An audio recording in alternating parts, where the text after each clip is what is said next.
Magnitsky, a vida de Moraes acabou. O que eu vou te trazer agora é uma das análises mais compreensivas da Lei Magnitsky que saiu até agora.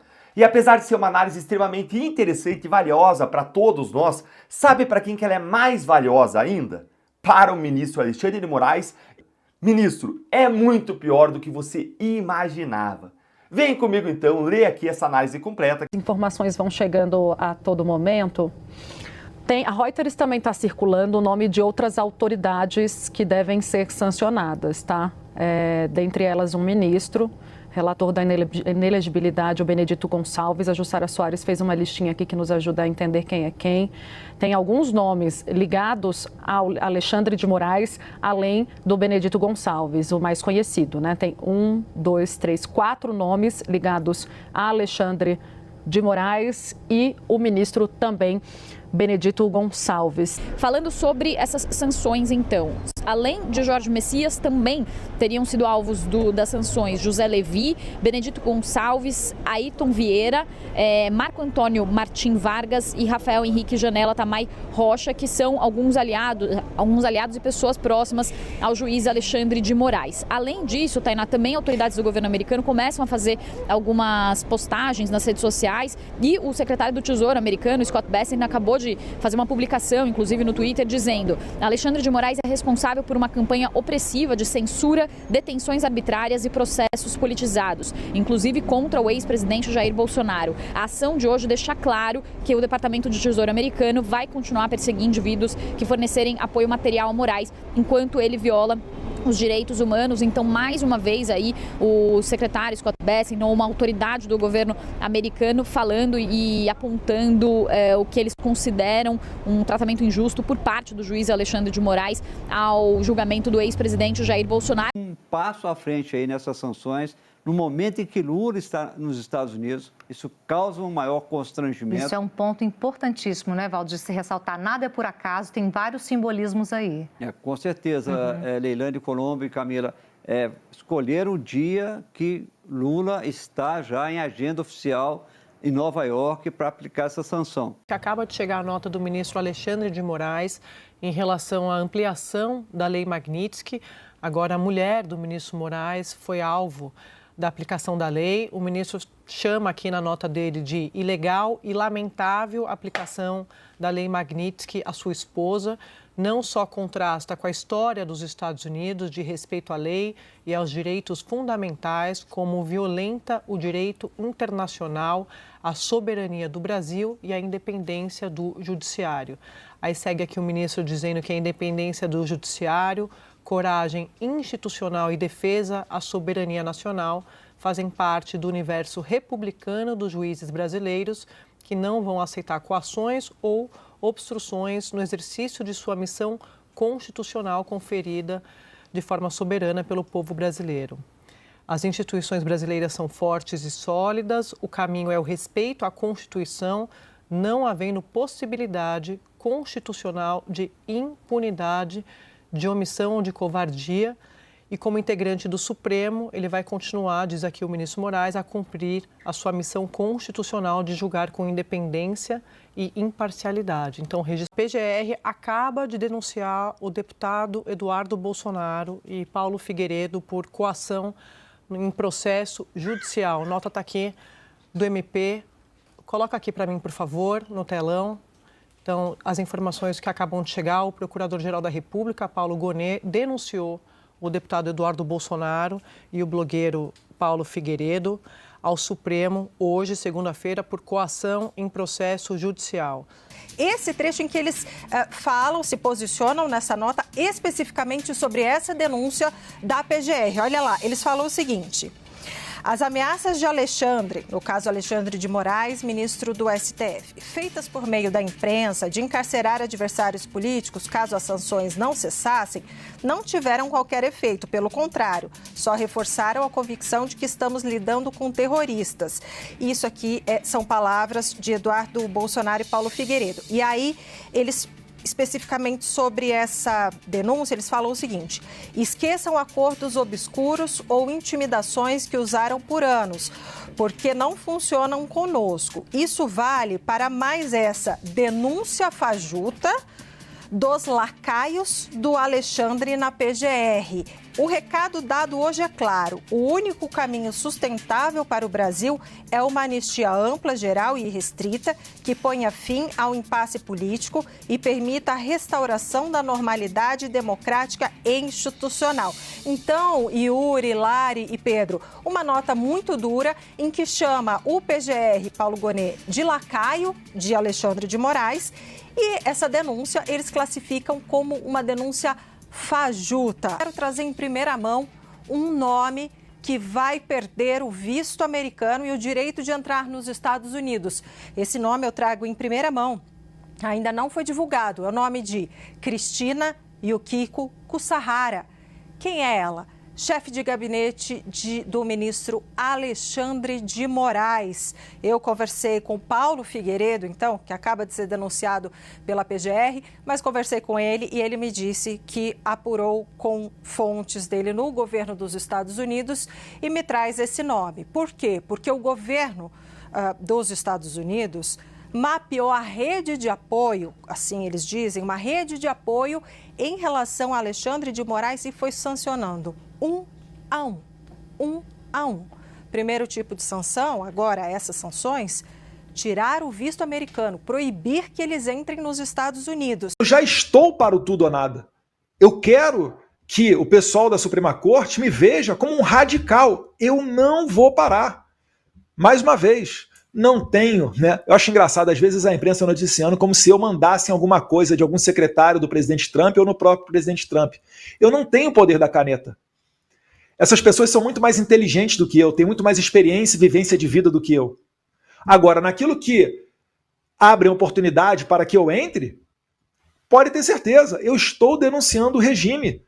Eu não estou fazendo nada mais além disso.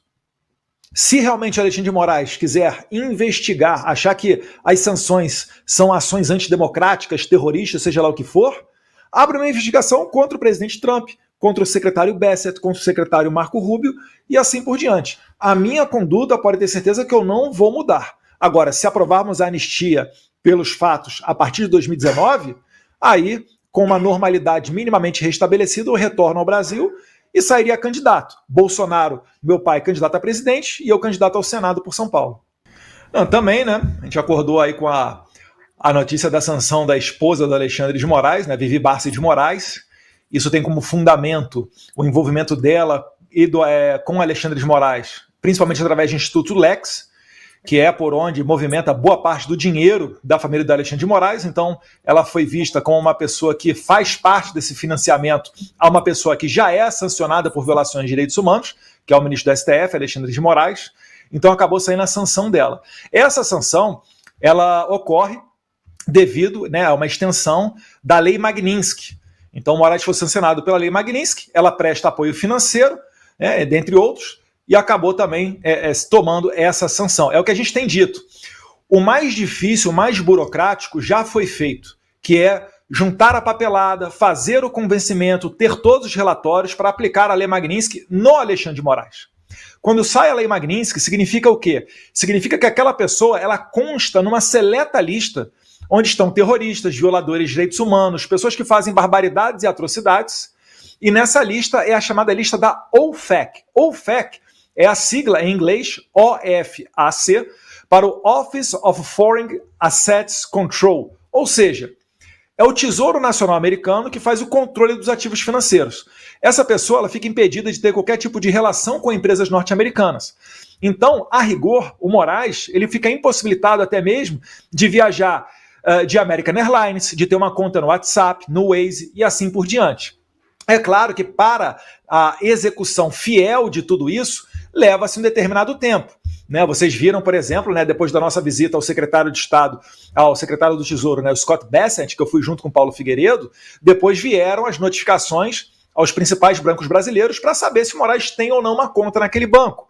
E aí começa a discutir se ele poderia abrir uma conta em uma cooperativa, depois outros reflexos, e agora a gente chega a esse capítulo, Cláudio, né, Carol, de sancionar a esposa dele. E por que isso é importante? Porque os Estados Unidos estão dando um recado claro que aqueles, ainda que esposas ou familiares, de quem presta apoio ao Moraes, estão sob risco. Então, não é brincadeira. A gente sabe que o ministro, finalizando, ele não sobrevive do salário dele. É impossível você ter um relógio de mais de 200 mil reais, tendo um salário líquido de 40 mil reais, que é quase o salário de um deputado federal. Então eu sei como é que é. Isso é impossível, né? Gravatas de não sei quantos mil, uma vida totalmente nababesca. Quanto mais pagar à vista 12 milhões numa casa de luxo em Brasília. Isso, Cláudio, Carol, demonstra que o Moraes e a sua esposa, através do Instituto Lex, já estavam se desfazendo de patrimônio, prevendo que poderiam ser sancionados. Mas 12 milhões é muito pouco perto do que eles têm. Vamos ver aí as cenas dos próximos capítulos. Isso é importante, hein, Brenda? Há informações, então, que a família estava se desfazendo de patrimônio para escapar das sanções. Eduardo, uma pergunta bem objetiva, pelo que você tem, naturalmente, de acesso à informação. Esta sanção à Viviane e ao Instituto Lex, né? Não é Lexum, viu, Carol? É Lex, tá? Eu acho melhor vocês mudarem o nome daquele instituto que vocês criaram lá. Senão daqui a pouco vocês estão tomando aí uma magnífica também. Não tem nada a ver com o instituto. Depois é que o Lex é o Instituto Lex. É como se fosse o Instituto Lex com espirro. Lexum. É a mesma coisa. Se o Trump espirrar, vai pegar em vocês aí a magnífica. Olha aqui, Eduardo. Eu quero saber o seguinte, você acha que tem alguma coisa de reação do governo na condenação do teu pai ou é uma coisa restrita, mais técnica do apoio financeiro, né, dessa estrutura, não só patrimonial, mas também do próprio escritório de advocacia, né, que a mulher dele comanda, o seu dia a dia? Cláudio, as ações executórias do governo Trump começaram lá com a tarifa, né, de 50%, em 9 de julho. Lembro bem porque é uma data muito marcante para todos nós em São Paulo. Então, dia 9 de julho, ele começa com as tarifas e anuncia isso através de uma carta que ele postou na Truth Social, onde no primeiro parágrafo ele abre falando da perseguição a Jair Bolsonaro, seus familiares e seus apoiadores. Então, como o Bolsonaro foi condenado, era esperado que ocorresse essa resposta do governo Trump. Então, eu acho que existe uma total convergência, né, nesses fatos, até porque, vamos imaginar, se o Bolsonaro tivesse sido absolvido, não faria tanto sentido o Trump não aumentar a temperatura. Mas o mais curioso, não sei se é a palavra certa, disso tudo, é que é no momento em que o Lula está para dar o seu discurso nas Nações Unidas. Brasil, tradicionalmente, todo mundo conhece a história de Oswaldo Aranha, né, abre a Assembleia Geral das Nações Unidas. É numa semana onde vai se desenrolar no Congresso mais e mais reuniões para a tramitação da PEC da anistia. E é por isso que eu falo com segurança. A anistia ampla, geral e restrita não é um capricho nosso. É a única maneira de se pacificar o Brasil. Falar em pacificação, sem que seja uma anistia sobre fatos, iniciada em 2019, através do inquérito das fake news. Você, Cláudio, do antagonista, né? Não sei se aquele tempo estava na Cruzoé exatamente, mas vai se lembrar. A história do amigo do meu pai, inquérito das fake news, e ali começa um divisor de águas onde a maré começa a virar. Então, se não for isso, a perseguição continuará, meus caros. Porque se for um projeto de redução de pena, podem ter certeza, os Estados Unidos vai continuar aumentando o calor daqui. Porque o Flávio Dino vai poder, por exemplo, fazer o que ele fez comigo semana passada. Ele desarquiva a CPI da Covid, pinça lá o que interessa a ele e começa a investigar um monte de parlamentar. Depois ele vai, abre um outro inquérito falando de acusações do Banco do Brasil, Eduardo Bolsonaro e Gustavo Gayer, numa investigação para investigar crimes contra o sistema financeiro nacional. Ou seja, o Moraes e o Dino, né, junto com outros cúmplices, eles estão abrindo uma avenida para varrer a oposição das candidaturas do Senado do ano que vem. Porque nesses inquéritos que eu citei aqui, nessas investigações, quem é que está? Futuros favoritos ao Senado. Eduardo Bolsonaro, Carlos Bolsonaro, Flávio Bolsonaro, Gustavo Gayer, Bia Kicis.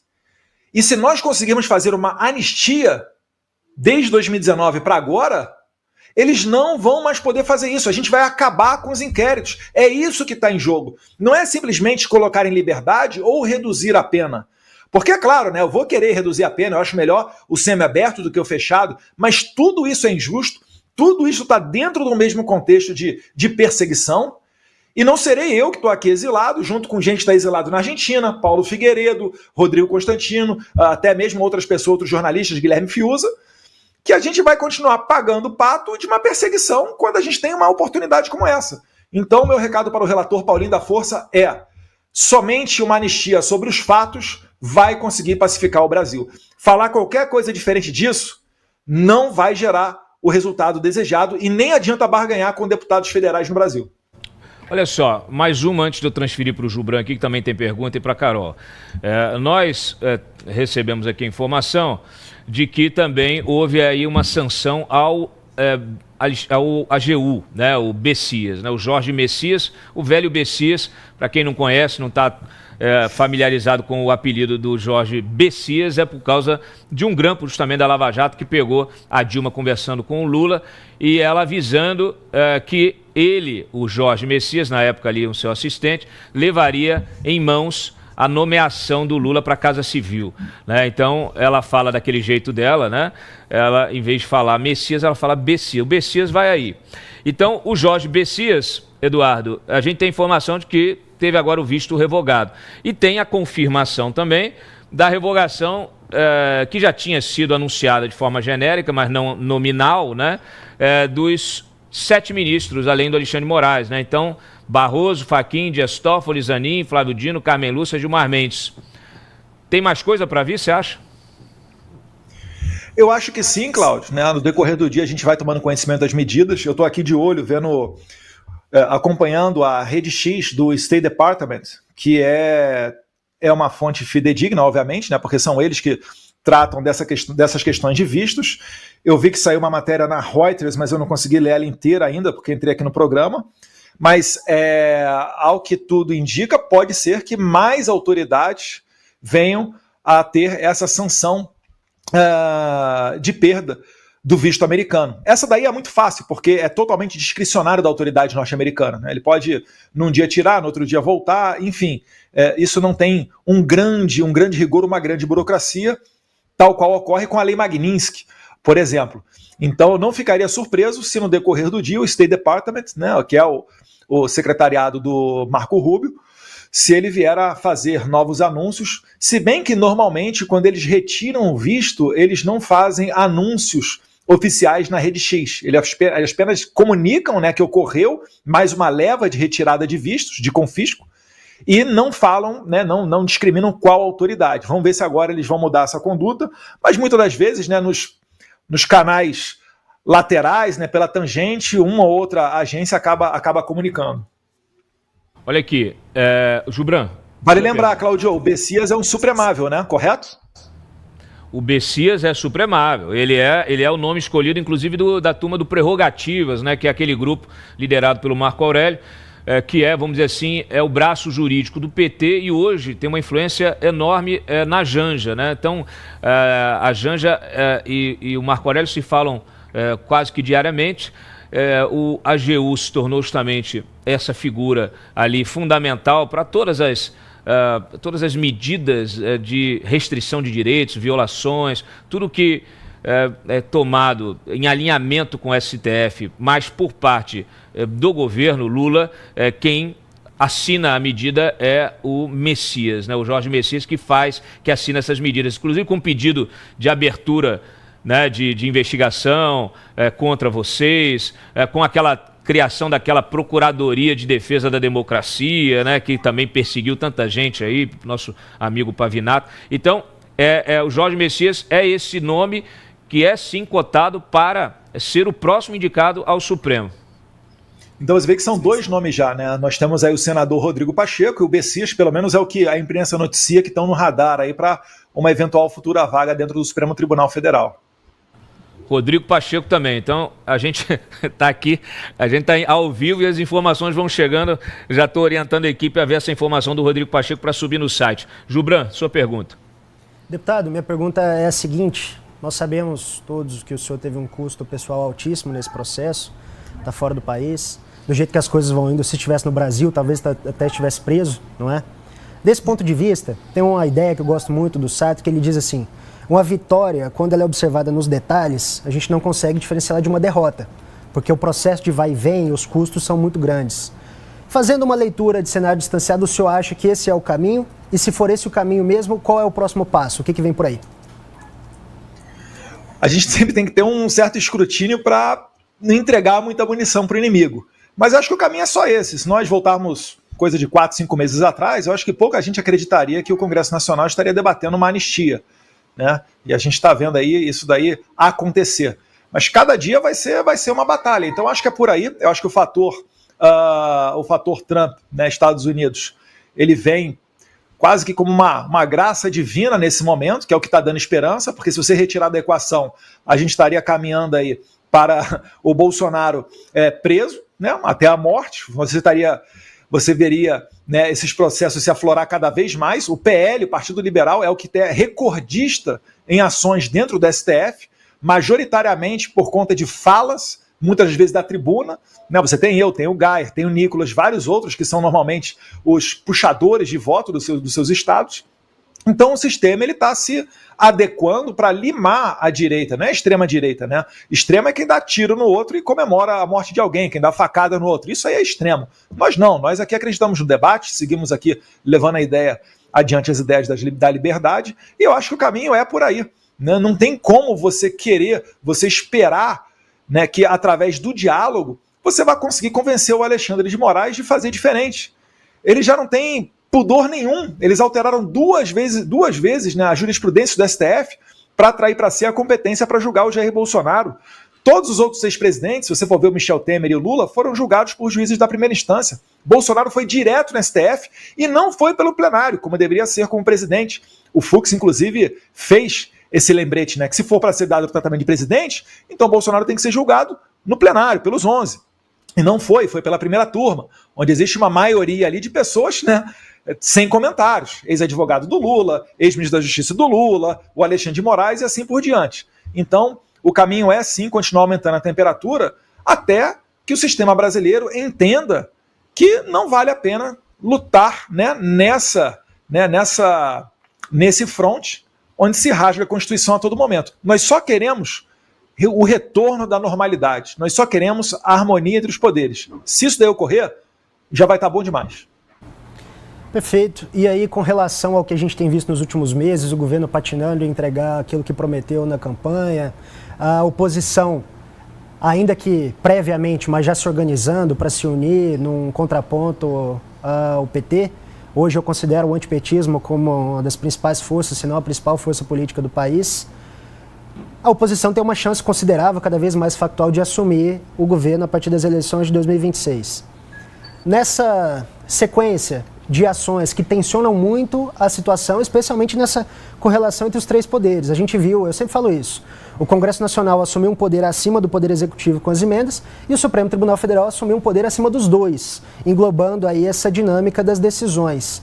Uma vez que a oposição vence essas eleições de 2026, o senhor certamente vai ser uma das figuras mais importantes para isso. Qual é o primeiro passo para conseguir tocar o governo?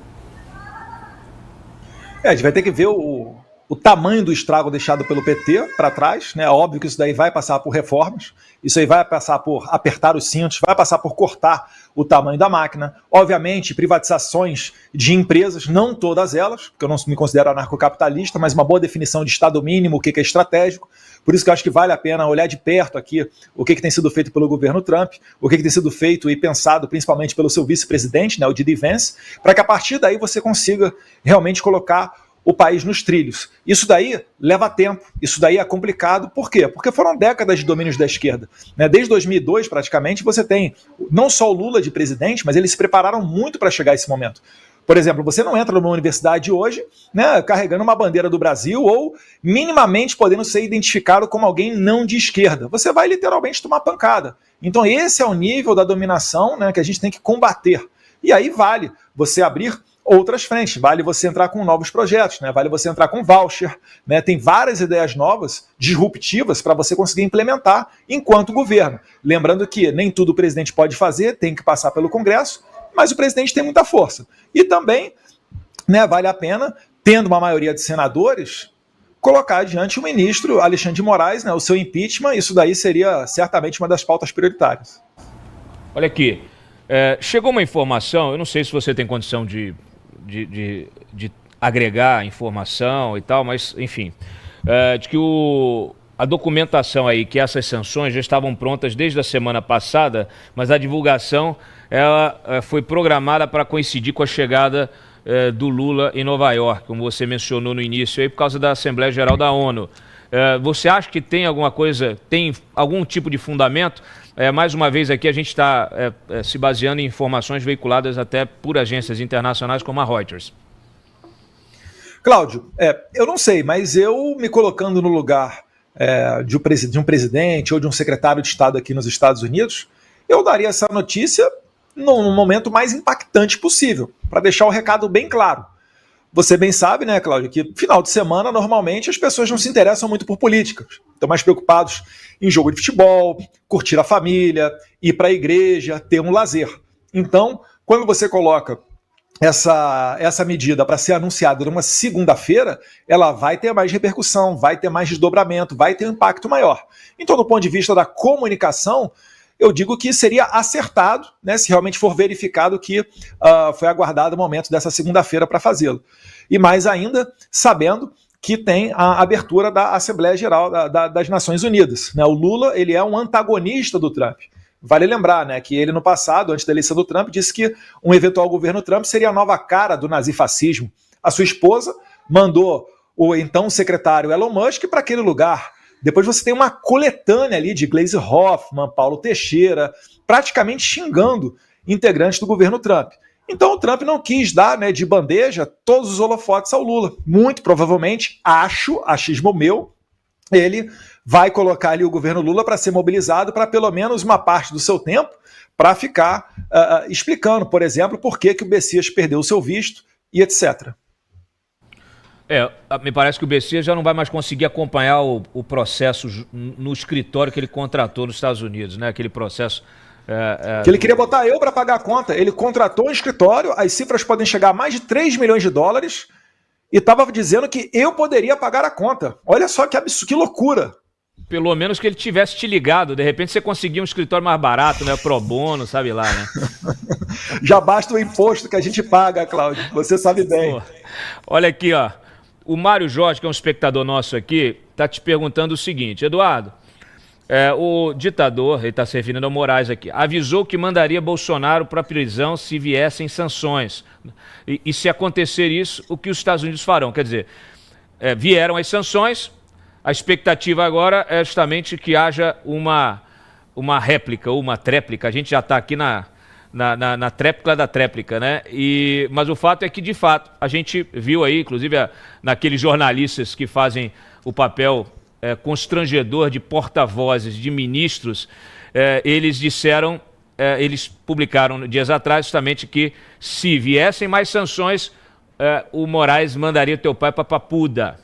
Tá? Então, se isso acontecer, que tipo de reação você espera do governo Trump? E claro, o que você e o Figueiredo, Paulo Figueiredo, um grande abraço também aí, Paulo, o que vocês farão, o que vocês já têm engendrado na cabeça aí, que claro, aquilo que você puder expor aí, mas o que vocês pretendem fazer caso isso aconteça?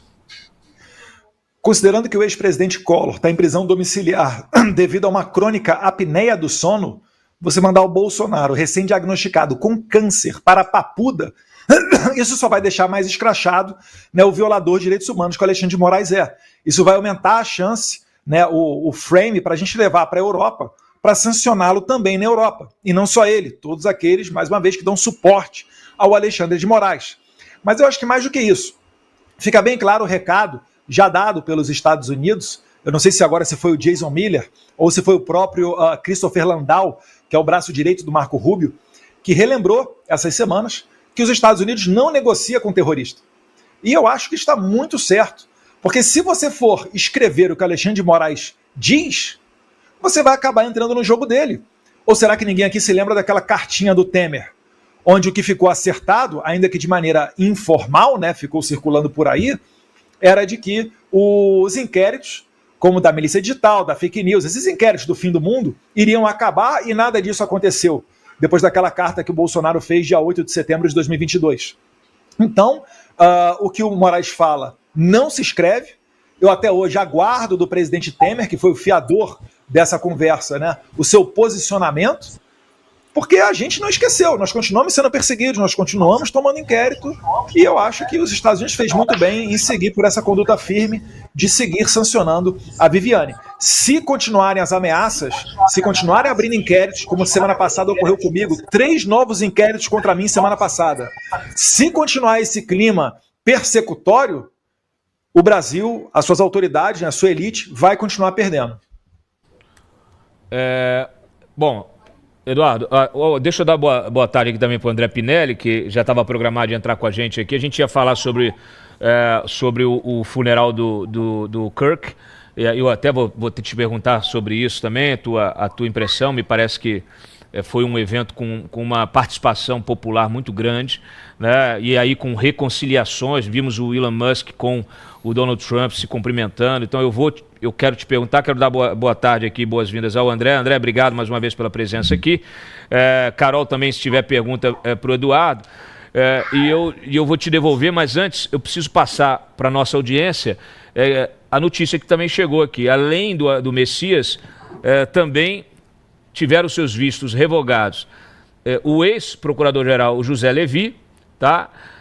O ex-ministro do TSE, o Benedito Gonçalves, que é do STJ, e o juiz auxiliar, ex-juiz auxiliar do Alexandre de Moraes, conhecido por todos nós, em função aí da atuação dele fora dos limites legais revelados pela Lava Toga, essa atuação revelada pela Lava Toga, do Ayrton Vieira, tá? Então, Ayrton Vieira, não só ele, o outro assessor também, ex-assessor do TSE, o Marco Antônio Martim Vargas, tá? E o Rafael Henrique Tamay Rocha, tá? E outro assessor judicial aqui de alto escalão. Então, assim, nós temos aqui os ex-assessores do Moraes, que atuaram nesta perseguição implacável, inclusive durante a campanha eleitoral.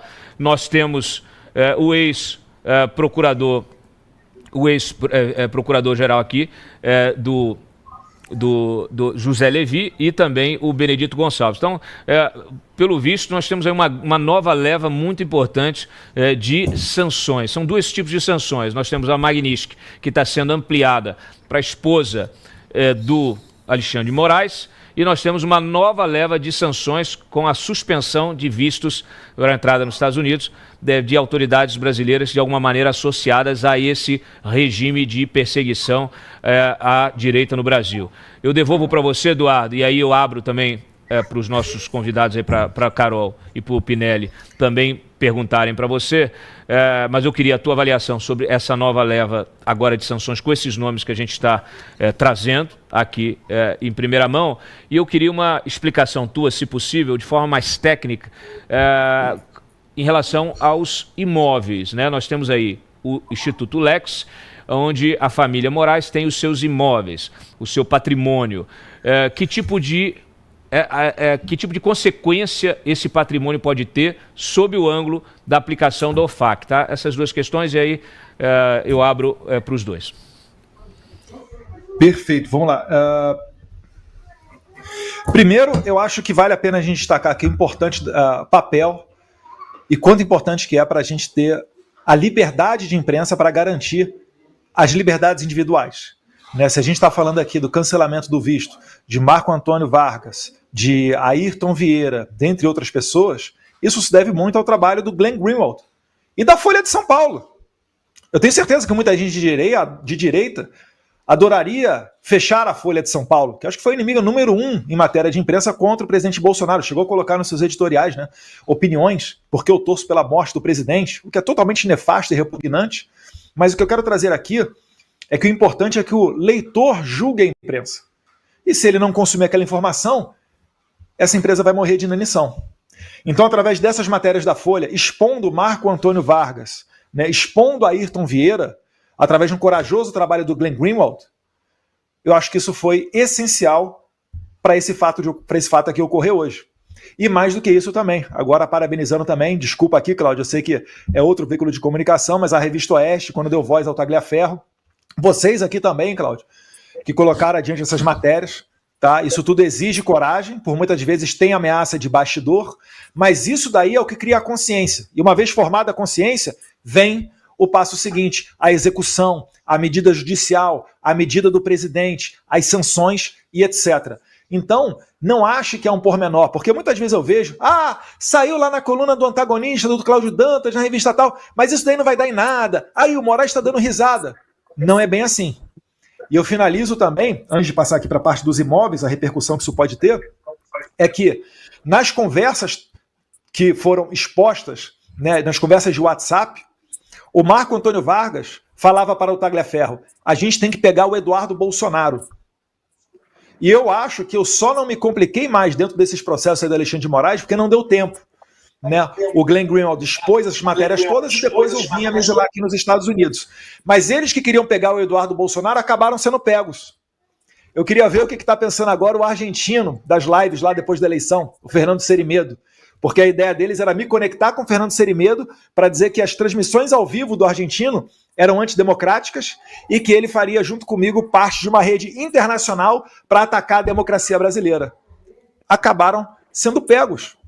Olha que grande dia. E finalizo aqui, prezado André, prezada Carol, falando que a repercussão é o seguinte: todo aquele que presta apoio financeiro ao sancionado, ele incorre nas mesmas sanções. São as sanções secundárias.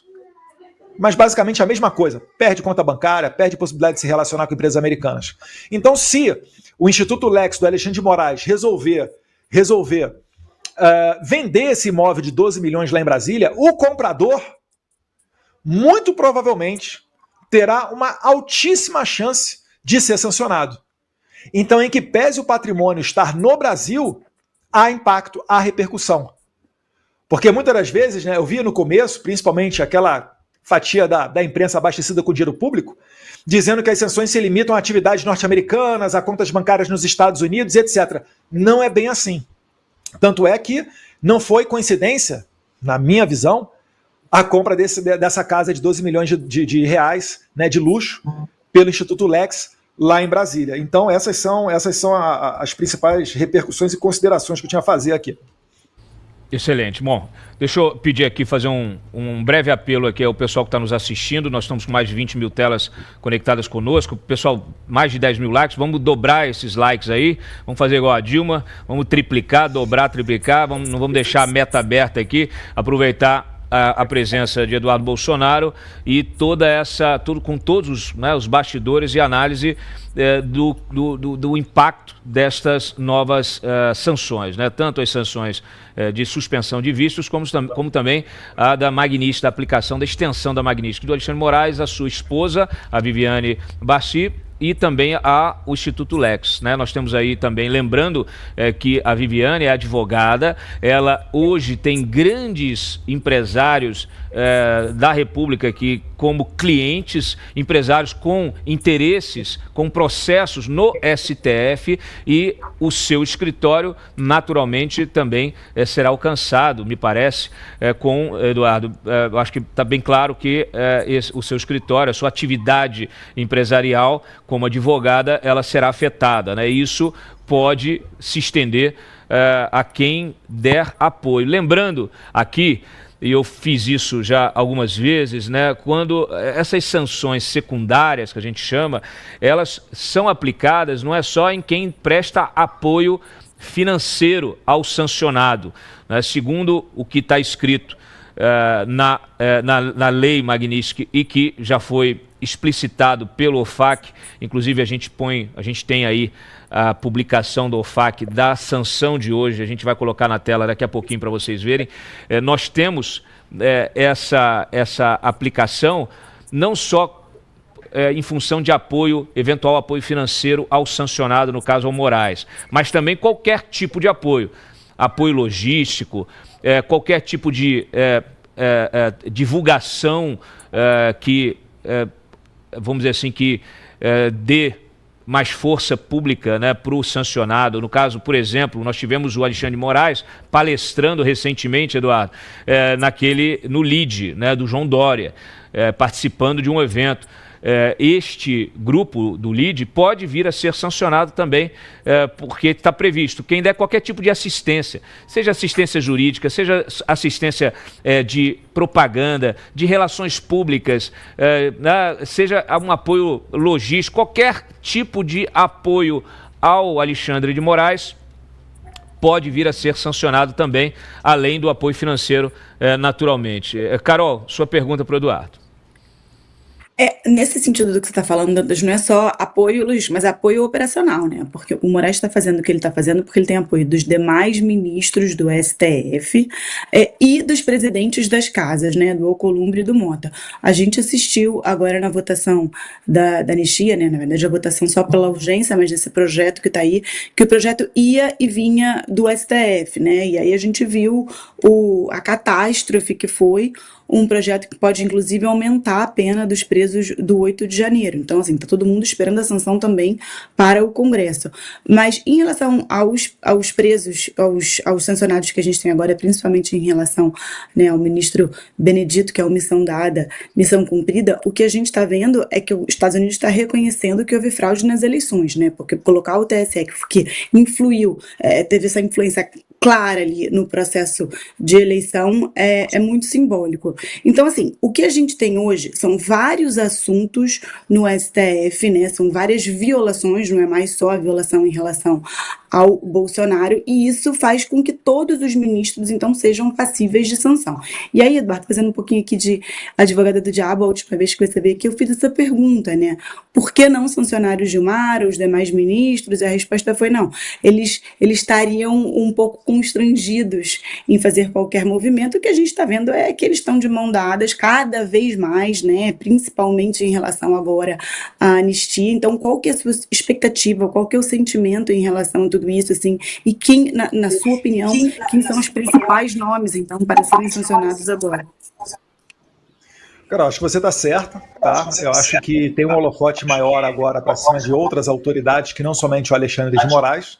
Eu acredito que essa sanção na esposa dele, na Viviane Bassi de Moraes, é um recado às esposas dos ministros do STF, seus familiares, que ganham muito dinheiro através dessa advocacia, tá? Porque aqui nos Estados Unidos isso é visto até como corrupção, tá? Porque você está advogando numa causa no STF, e quem vai julgar é o colega de trabalho do seu marido.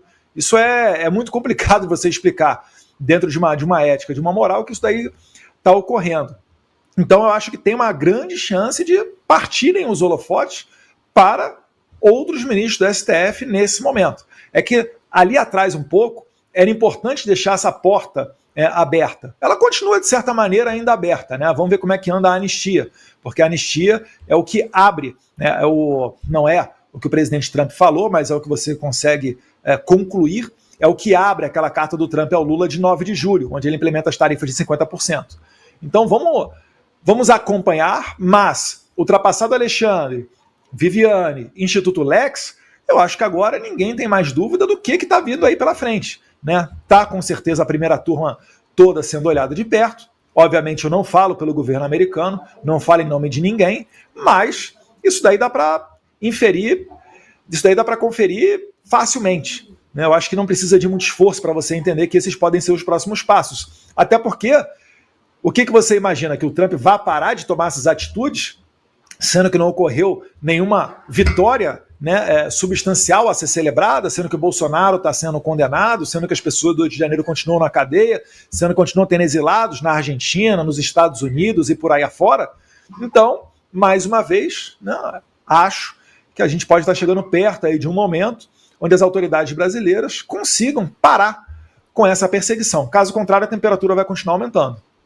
É o que eu prevejo. Mais uma vez, não falo em nome de ninguém, mas prevejo. Quem tiver aí com o microfone aberto, André ou Carol, fecha enquanto a gente estiver conversando aqui para não vazar, tá? Porque senão vaza o áudio de vocês. Coloca na tela, eu vou passar para o André já, mas eu estava conversando com você aqui, Eduardo, falando justamente do escritório da Viviane, e aí o Paulo Figueiredo colocou no Twitter a informação, confirmando aqui a minha percepção, de que, sim, o escritório da Viviane Bassi de Moraes também está sendo sancionado. Coloca aí o X, o Twitter do Paulo Figueiredo. Tá aí, ó. Pode abrir. Aí, ó. Escritório de Advocacia Bassi de Moraes, também sancionado pela Magnitsky, tá? Isso acontece porque Viviane, agora sancionada, ela detém mais de 50% do escritório, pela chamada 50% rule do OFAC. Qualquer entidade em que sancionados tenham participação agregada de 50% ou mais, essa entidade ela é automaticamente sancionada, bloqueada aqui no caso que a gente está falando. Tá? O Tesouro dos Estados Unidos explica claramente, né, qualquer entidade possuída no agregado, direto ou indiretamente, em 50% ou mais, por uma ou mais pessoas bloqueadas, aí, sancionadas, é considerada por si só uma pessoa também sancionada. Os bens e interesses em bens de tal entidade são bloqueados, independentemente de a entidade estar ou não listada pelo OFAC. Então, como o Viviane detém mais de 50% do escritório, não foi necessário sancioná-lo nominalmente, né? Pelo mesmo motivo, foi necessário sancionar explicitamente o Instituto Lex, onde Viviane detém apenas 25% e os outros 75% pertencem aos 3 filhos de Alexandre de Moraes, cujos nomes também estão sendo avaliados pelas autoridades americanas para verificar a necessidade de sanções adicionais. Então, volta para mim aqui, porque é muito importante, a gente vai ver provavelmente na TV paraestatal e nas demais, muita gente aí, né, aquelas colunistas de sempre, comentaristas, lamentando que, olha, como é que pode bloquear patrimônio dos filhos de Alexandre de Moraes. Bom, eu devo lembrar que o Alexandre de Moraes tem estendido punições a determinados investigados, também aos seus familiares. Filhos, filhas, mãe, avó. Nós já citamos aqui vários, né? A mãe da Carla Zambelli, o filho do Oswaldo, a filha do Oswaldo Eustáquio, pessoas que não são investigadas. Eu acabei de mencionar isso na semana passada e até gravei, fiz um corte disso, está nas minhas redes sociais, chamando a atenção aqui para a Laurinha e para a Michele, que estão sendo punidas, Eduardo, por estarem com a polícia no quintal, né, da casa do seu pai. Quer dizer, nós temos uma criança, uma menor de idade, e a mulher da pessoa constrangidas na sua própria residência, que deveria ser inviolável, né? As pessoas já não podem mais nem desfrutar da sua liberdade no lar, né? Então, essa prisão domiciliar, ela é muito maior, muito mais brutal do que já foi aplicada em qualquer momento da história recente do Brasil, né? Então, não há o que lamentar, infelizmente, porque o que nós estamos vendo é simplesmente a mesma regra que o Alexandre de Moraes está aplicando, sendo aplicada a ele e aos seus familiares. Então, é lamentável, sim, é lamentável que a República chegue a esse nível, que autoridades, que um ministro do Supremo seja sancionado dessa maneira, sua esposa, é tudo lamentável, é triste, é profundamente triste que nós estejamos vivendo o que nós estamos vivendo, mas todo ato tem a sua consequência. E antes de...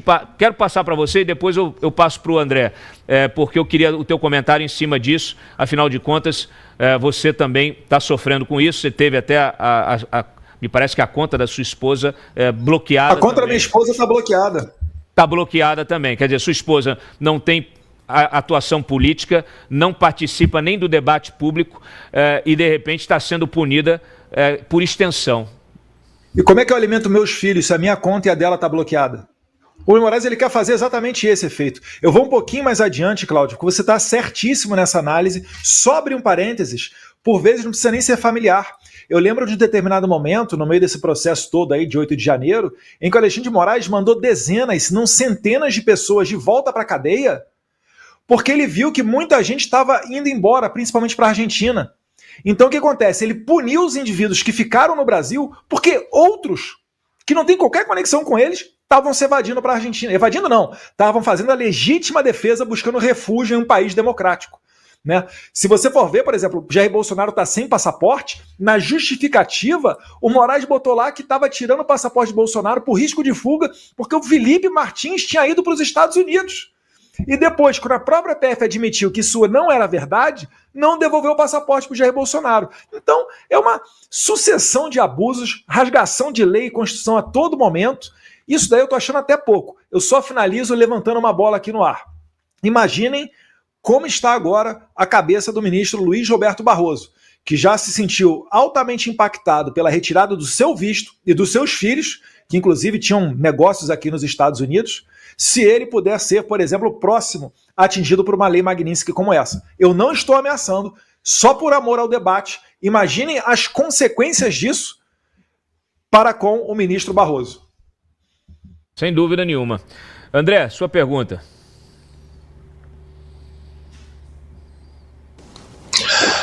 Boa tarde. Tudo bem, Eduardo? Bom revê-lo. A minha pergunta é a seguinte: a gente tem visto um delay natural entre aparentes operações de bancos brasileiros com o ministro Alexandre de Moraes sancionado, né? Então, a dinâmica que eu sempre vejo aqui do Departamento de Justiça, ela é uma dinâmica lenta, porque eles ficam guardando provas e só depois de muitas provas guardadas, quando praticamente é impossível uma defesa de tantas provas que eles já têm, eles vão e colocam uma multa ou algum outro tipo de sanção pesada. Então a gente pega, por exemplo, o Banco Nacional de Paris, o BNP, né, que foi multado em quase 9 bilhões de dólares. E tem banco dinamarquês, o leste europeu tem alguns bancos, banco sueco, aliás, não é dinamarquês, é sueco. E é um procedimento comum tanto do Departamento de Justiça quanto do Departamento do Tesouro investigarem bastante e depois da investigação feita e redonda, aí sim vem uma penalidade alta. Porque eu tenho ouvido muita gente falar, mas não aconteceu nada com o banco X, com o banco Y. Então, da vida da pessoa não mudou. Eu queria te ouvir em relação a isso, Eduardo. Isso é verdade, né? Porque isso tudo é um processo burocrático dentro do Poder Executivo. O OFAC, ele está dentro da estrutura, né, da Secretaria do Tesouro Nacional Americano. É mais ou menos como vamos mal comparar, tá? É como você imaginar, por exemplo, o COAF para seguir uma ordem do Ministério da Economia. Hoje é Ministério da Fazenda, tem cerca de 40 ministérios aí, né? Mas, enfim, isso tudo leva um tempo. Eu pego, por exemplo, o caso, né, em que o Trump sancionou o Karim Khan, procurador do Tribunal Penal Internacional, e a sua equipe de investigadores. Nesse caso, demorou mais de 1 mês e meio, quase 2 meses, para que as medidas fossem 100% implementadas. Essas sanções fossem 100% implementadas pelo OFAC, né, pelo escritório da OFAC, contra o Karim Khan. Lembrando que foi um caso muito pessoal para o Trump. O Trump estava junto com Benjamin Netanyahu e estavam pedindo a prisão do Benjamin Netanyahu, primeiro-ministro de Israel. Então, pode ter certeza que ali foi colocado, né, a digital do presidente norte-americano em cima para que isso daí fosse realmente feito. O caso do Bolsonaro guarda certa semelhança também. No entanto, né, você vê que tem sim uma burocracia. Então isso é bom para as pessoas se adequarem, porque por vezes acham, Eduardo, sancionou, mas não aconteceu nada. Calma, não é bem assim. As próprias multas, André, que você bem falou, né, do BNP Paribas, ela demorou, acho que alguns anos, né, por vezes demora anos para chegar uma multa no banco. Isso quer dizer que esse banco vai conseguir se safar dessa multa? Não. Se ele tiver uma conta Alexandre de Moraes, ele vai ser punido, talvez não agora, talvez um pouco mais adiante. Mas isso daí também é verdade. É por isso que as sanções de visto, elas são muito mais eficientes, porque elas são elas conseguem surtir no curto prazo o efeito total da sua implementação. Já com relação às sanções da OFAC, isso demora mais um tempo. O que é diferente dizer, que eu vi muito especialista falando, que existem estágios. Não, vai até o primeiro degrau, vai até o segundo level apenas de sanção. Não existe isso. Sanção OFAC é sanção OFAC, é preto no branco. Então vamos ver como é que vai ser essa execução, mas essa execução ela existe. Eu puxaria aqui apenas para imaginar o seguinte, o Alexandre de Moraes, eu já ouvi gente de bastidor falando isso, aguarda que o governo Trump seja encerrado, que daí num próximo governo democrata ele conseguiria reverter isso tudo. Eu penso de uma maneira distinta. Vocês imaginem o Trump elegendo o seu sucessor, seja lá quem for, talvez o Didi Vance, o Marco Rubio, etc., ele elegendo o seu sucessor, e um Lula sem ser presidente. Vocês conseguem imaginar a extensão disso? Se hoje o governo Trump está sancionando Padilha e essa turma lá de trás pelo Mais Médicos em 2014, imagina um futuro governo republicano, com a força do Trump ainda, olhando para um governo, para agentes brasileiros que estão não mais com o poder da caneta. Esse é o raciocínio a ser feito. E não o contrário. Para você apostar, não, vou apostar que o governo Trump vai cair. Está apostando errado. Eu vi gente grande aí do mercado financeiro dando a entender de que esse seria o pensamento. Vai apostar, a não ser que você queira quebrar o Brasil e comprar tudo em baixa. né? Aí é outra história. Mas não vejo como natural aquele que está, né, com a presidência, né, que é o Trump, nesse momento sair, até porque ele ganhou a maioria nas duas casas. Vamos ver as próximas eleições, claro, tem midterms, mas ele foi eleito de uma maneira acachapante, o Trump. Muito melhor do que no primeiro mandato. Você falou do mercado financeiro, eu posso pensar em alguns nomes aqui. E de fato, tem muita gente que torce contra o país para fazer business, para fazer negócio, que é um absurdo completo. Demonstra absoluta falta de espírito patriota, né, patriótico, de espírito patriótico e até de empatia em relação ao resto da sociedade, né? Gente que muitas vezes tem o seu patrimônio fora do país, né? Vem aqui só para arrancar aonde pode e vai embora, né? Aliás, eu acho que o pessoal do mercado financeiro precisa abrir os olhos, porque essa ganância sem limites, ela vira a esquerda hoje está usando essa ganância de forma muito inteligente como uma armadilha, né? Eles botam lá a salsichazinha, vem aqui que você vai ganhar mais, e aí depois vão e cortam tudo, assumem tudo, quer dizer, essa turma vai quebrar a cara se não apostar numa sociedade forte, livre, em um Estado eficiente e não mínimo também. Vai quebrar a cara. Deixa eu trazer aqui, a gente tem manifestação do Scott Bessent, acabou de se manifestar no X, Eduardo, e eu vou querer o teu comentário também, a produção vai colocar no ar aqui, eu também vou ter que pagar um merchan de um minutinho. Eu peço a compreensão de todos vocês, a gente já adiou aqui ao máximo, estamos com mais de 20 mil telas, peço o like também, vocês pararam ali em 13, né? 13 mil likes não dá, né? 13 não dá, então vamos likear e deixa o like, quem está aqui pela primeira vez se inscreva no canal, acompanhe aí, ativa as notificações para acompanhar todas as atualizações. Estamos ao vivo com o Eduardo Bolsonaro, comentando, trazendo bastidores e análise da Magnitsky 2, aplicada agora à esposa de Alexandre de Moraes. Então, temos a manifestação do secretário do Tesouro, que é o responsável pela aplicação da Magnitsky, tá? O Alexandre de Moraes é responsável por uma campanha opressiva de censura, detenções arbitrárias e processos politizados, inclusive contra o ex-presidente Jair Bolsonaro.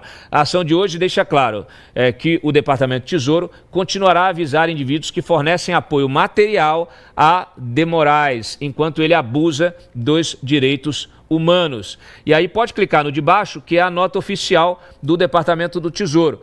Hoje, né, aqui o Tesouro está sancionando a Lex Instituto, o Lex Instituto, isso é aquela tradução automática do Twitter, tem às vezes alguma diferençazinha, mas a gente vai ajustando aqui. Então tá aí o Lex Instituto de Estudos Jurídicos, LTDA, por seu apoio ao ministro do Supremo, Alexandre de Moraes, também designada hoje a Viviane Bassi, então esposa do Moraes, que atua como chefe do Instituto Lex. Me parece que aí, nenhuma questão, não que seja ilegal, mas eu não sei se eu desconheço a atividade econômica do Instituto Lex como um instituto para cursos, né, e outras publicações editoriais, etc. A gente vai até olhar, eu vou pedir para a reportagem aqui dar uma olhada se esse instituto já produziu alguma coisa ou se ele é apenas uma forma de blindar o patrimônio de Alexandre de Moraes e da Viviane Bassi, né? Já que a imprensa está tão interessada aí nos fundos exclusivos que agora estão sendo criminalizados, né? Eles existem, são legais. Claro que tem que ir em cima de quem está usando isso de forma ilegal, como o crime organizado. Agora, criminalizar toda a atividade é um passo para não se criminalizar nada, né? Quando a gente quer criminalizar tudo, acaba não se criminalizando nada. Então, eu acho que a imprensa tem que ter um pouco mais de calma. Depois de tudo que a gente viveu na Lava Jato, a imprensa tem que ter depurar um pouco melhor essas denúncias todas, né? Igual denúncia que vem sendo feita aí pelo um piloto do PSOL, né? Aí todo mundo embarcando na denúncia do piloto do PSOL. Pelo amor de Deus, né, gente?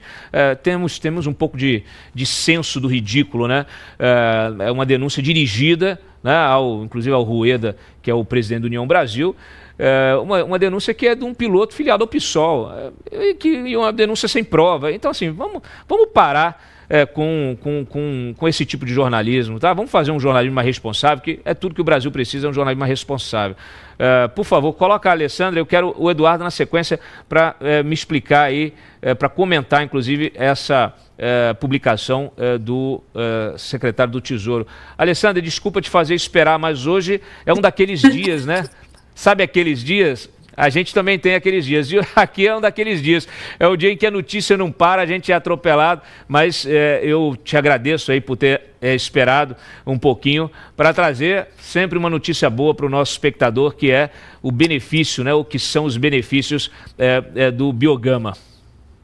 É isso aí, Cláudio, super compreensível. Boa tarde para você, para toda a sua audiência. Gente, eu vou fazer um breve resumo, tá? Porque, na verdade, o Biogama Supra, ele tem uma lista enorme de benefícios, mas só para você entender, você que está acompanhando aqui a audiência do Dantas, o Biogama é um anti-inflamatório natural. Ele é um suplemento feito com bio e nanotecnologia, que tem como principal ativo o MSM, que é conhecido como enxofre orgânico, que tem ação desintoxicante e antioxidante, ou seja, ele ajuda o seu corpo a fazer um detox mesmo, a tratar as inflamações como colesterol alterado, hipertensão, diabetes, inchaço nas pernas, varizes, problemas gastrointestinais, síndrome do intestino irritado, constipação. O Biogama te ajuda e muito nisso, tá? Equilibrando o colesterol, regulando a taxa de açúcar no sangue, auxilia também eliminando fungos e bactérias, equilibrando a flora intestinal, melhorando o inchaço nas pernas e não para por aí. Ele também tem colágeno tipo 2, condroitina, glucosamina, que são excelentes para a saúde das articulações. Então, se você sofre com alguma dor no seu corpo, seja por artrite, artrose ou as dores do dia a dia, o Biogama pode te ajudar a melhorar essas dores e muito, viu?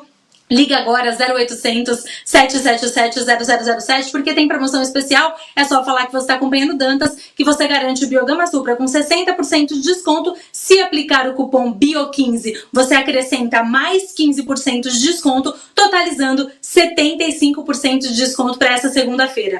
Cláudio, tem novidade hoje, tá? Para sua audiência.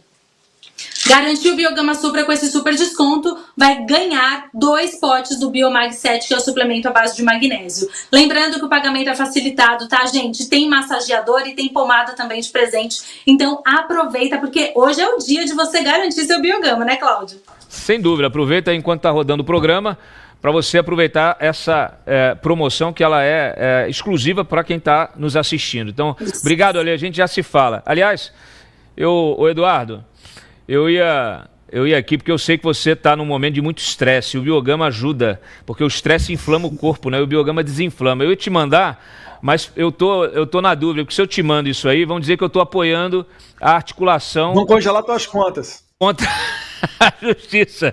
Então, vamos esperar passar tudo isso, aí eu mando para você. Aí, de repente, eu te dou aqui presencialmente, que eu tenho certeza que em breve você vai estar sentado aqui no sofá. Viu aí a manifestação do secretário do Tesouro?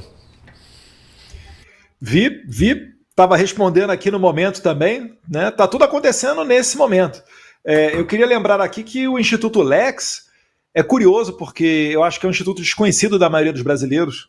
Tem uma matéria muito interessante da Malu Gaspar, relatando que são mais de 10 imóveis que esse instituto tem, né? Alguns milhões em patrimônios, casa em Campo de Jordão, casa no Guarujá. Então, o que tudo indica, Cláudio, cabe, né, dar uma aprofundada, né, usando de jornalistas investigativos, para ver a fundo, porque ao que indica, ao que parece, pode estar servindo aí até para lavagem de capitais, né, porque o salário do Alexandre de Moraes, a esposa dele advogando, inclusive com causas dentro do STF, eu acho que não está difícil a gente conseguir imaginar que existe uma linha investigativa para você ver uma maneira de você esquentar o patrimônio. Por muito menos eu já vi político, né, tomando na cabeça por conta de compra de apartamento, de casa, etc. Então, essa última então de 12 milhões em Brasília, eu acho que está muito suspeito. Mas mais do que isso, eu tenho muita convicção, muita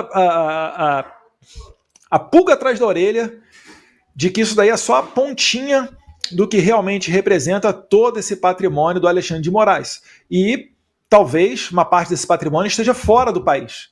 Se realmente isso for verificado, o Alexandre de Moraes ele corre um sério risco, ele e a sua esposa, de terem várias das suas contas congeladas, né? Eu pensaria aqui em paraísos fiscais, Suíça, Ilhas Caimã, dentre outras, aí que ele poderia estar escondendo esse dinheiro, para se ver fora, né, impune dessas sanções norte-americanas, mas isso não adianta muito não, porque o jogo é pesado, os Estados Unidos realmente levam a sério, e conforme ele vai implementando a lei Magnitsky, a gente talvez vá também tendo conhecimento mais claro de toda essa atividade suspeita.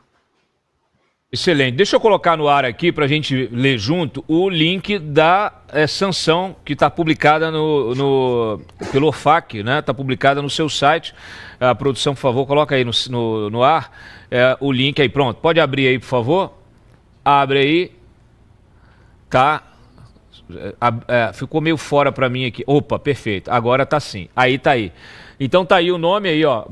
Viviane, né? Barcy de Moraes, Viviane, né? Que tenta mexer aí para a gente poder ler o documento, que ele está travado na tela. Pode reduzir um pouquinho o tamanho. Pode reduzir um pouquinho o tamanho do documento, consegue?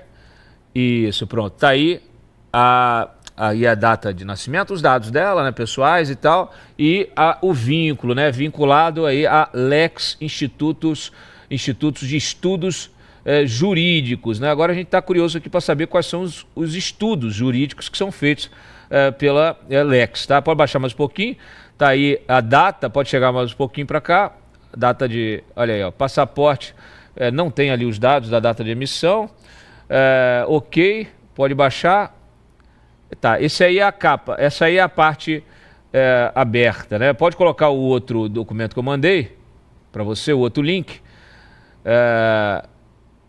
aí do Lex, tá? Então tá aí o do, opa, saiu da tela, gente. O do Lex, tá? E aqui um beijo ao vivo aqui para o Renato Giraldi, que me mandou aqui esses documentos, rapidamente aqui me ajudou a trazer para vocês. Então, ele achou que eu ia mandar um beijo para o Renato. Olha aqui, a gente vai estar destrinchando todos esses detalhes, né? Eu acho que assim, a gente tem um efeito aqui brutal, né, com essa aplicação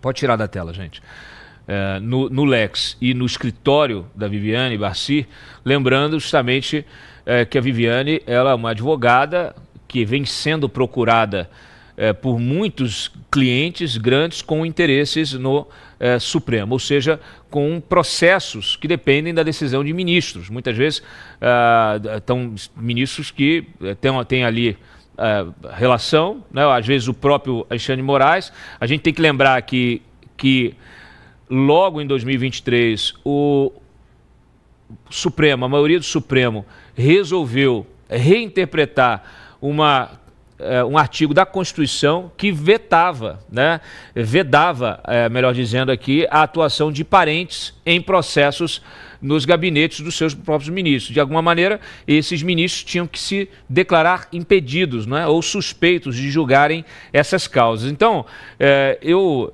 puxo por aí para poder perguntar para o Eduardo o seguinte, quer dizer, nós temos uma situação que ela, de fato, ela se esculhambou demais, né, do ponto de vista da moralidade pública, né, Eduardo? Porque a gente não pode ter parente de ministro com causas dentro do gabinete do ministro, né? Isso cria um conflito de interesse, que ele é um princípio basilar, fundamental da República, né? Você não pode usar da sua função para enriquecer. Nenhuma autoridade pode usar da sua função, ou seja, da função estatal, pode se utilizar do Estado para enriquecer pessoalmente, né? Então você tem a advocacia administrativa, você tem uma corrupção, você tem vários crimes que podem ser enquadrados, Carol, André e Eduardo e Jubran, nesse tipo de situação. Então, talvez essa Magnitsky acabe tendo também um efeito aí saneador, Eduardo, porque como a gente tem que sempre lembrar, né, na primeira aplicação, as autoridades americanas deixaram isso muito claro, né, que a Magnitsky ela tem esse efeito de alerta, de tentar corrigir os rumos, né? Você sempre enfatiza isso, né? Então, você falou ainda há pouco, né? Olha, agora as mulheres dos outros ministros também têm que ficar preocupadas, né? E talvez convençam os seus maridos a falar, olha, não vai por aí que vai dar ruim para nós, né? Então, assim, daqui a pouco a gente não consegue nem ter acesso mais à conta bancária, não consegue viajar para lugar nenhum do planeta. Vai ter que todo mundo ir lá para o Maranhão do Flávio Dino. Você acha que pode ter esse efeito pedagógico, o fato de você ter a mulher de um ministro, hoje, o mais poderoso da República, né? Ao lado ali do Gilmar Mendes e do Flávio Dino, né? O Alexandre de Moraes, essa trinca que nós podemos dizer que são os ministros mais poderosos hoje da República. A Viviane, a advogada, talvez aí uma das advogadas mais poderosas também, né? Em função do papel do seu marido, com muitos clientes procurando, batendo na porta do seu escritório. Agora, com essa sanção, me parece que o jogo pode mudar um pouquinho. Duas coisas. Você acha que pode ter um efeito pedagógico para se moralizar essa questão? Você acha que os ministros não estão nem aí e toca a bola para frente, a gente sempre dá um jeitinho? E, efetivamente, os clientes, porque a gente está falando de apoio material. Se o cliente contrata o escritório da Viviane, ele está pagando o escritório da Viviane. Se ele está pagando, está entrando dinheiro. Se esse dinheiro está sendo utilizado, ele... como suporte para o Alexandre de Moraes. Então, assim, nós temos uma cadeia de ações que podem, né, quando a gente fala dessas sanções secundárias, será que os clientes também podem ser alcançados, assim como os próprios filhos do Moraes? Sua visão, por favor.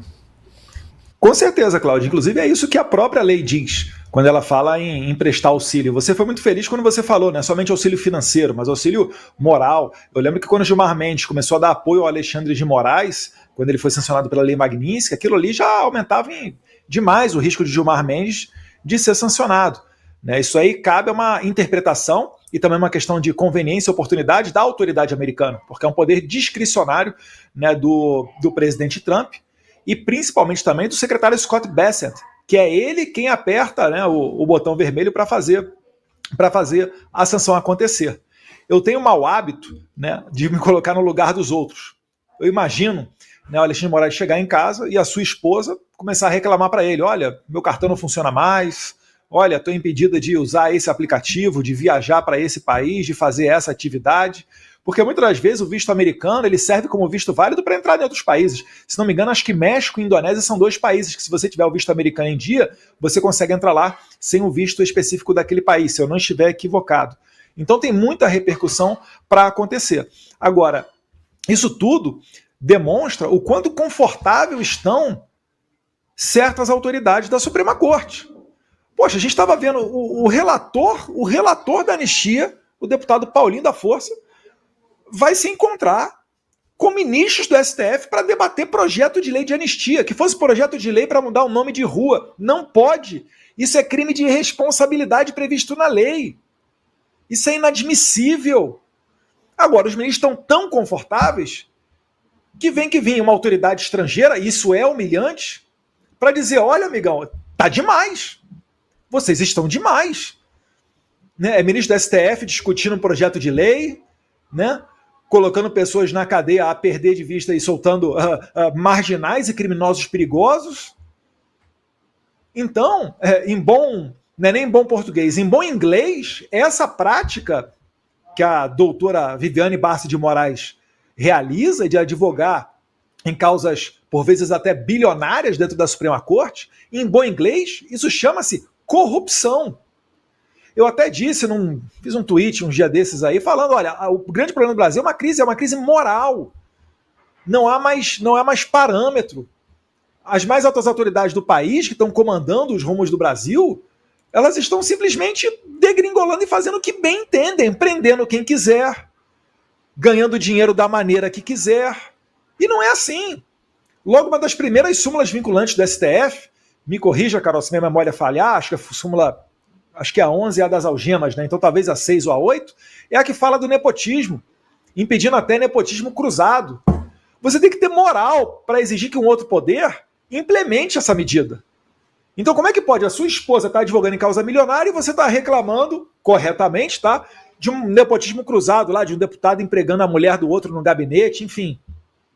Então tá uma esculhambação muito generalizada. É preciso um freio de arrumação. Agora, se eu acho que isso vai servir, né, o recado vai ser dado, está sendo dado. Agora, se isso vai servir a ponto dos ministros pararem com esse tipo de conduta, eu acho que não.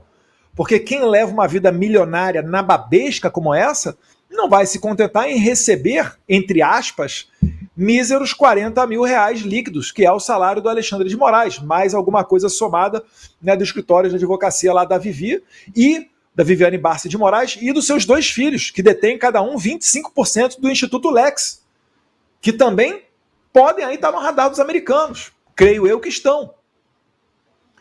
E aí você repara, se isso daí for dado continuidade, né, se for para o Gilmar Mendes, tem a esposa dele, a Guiomar. Se for para o Zanin, também tem esposa que advoga.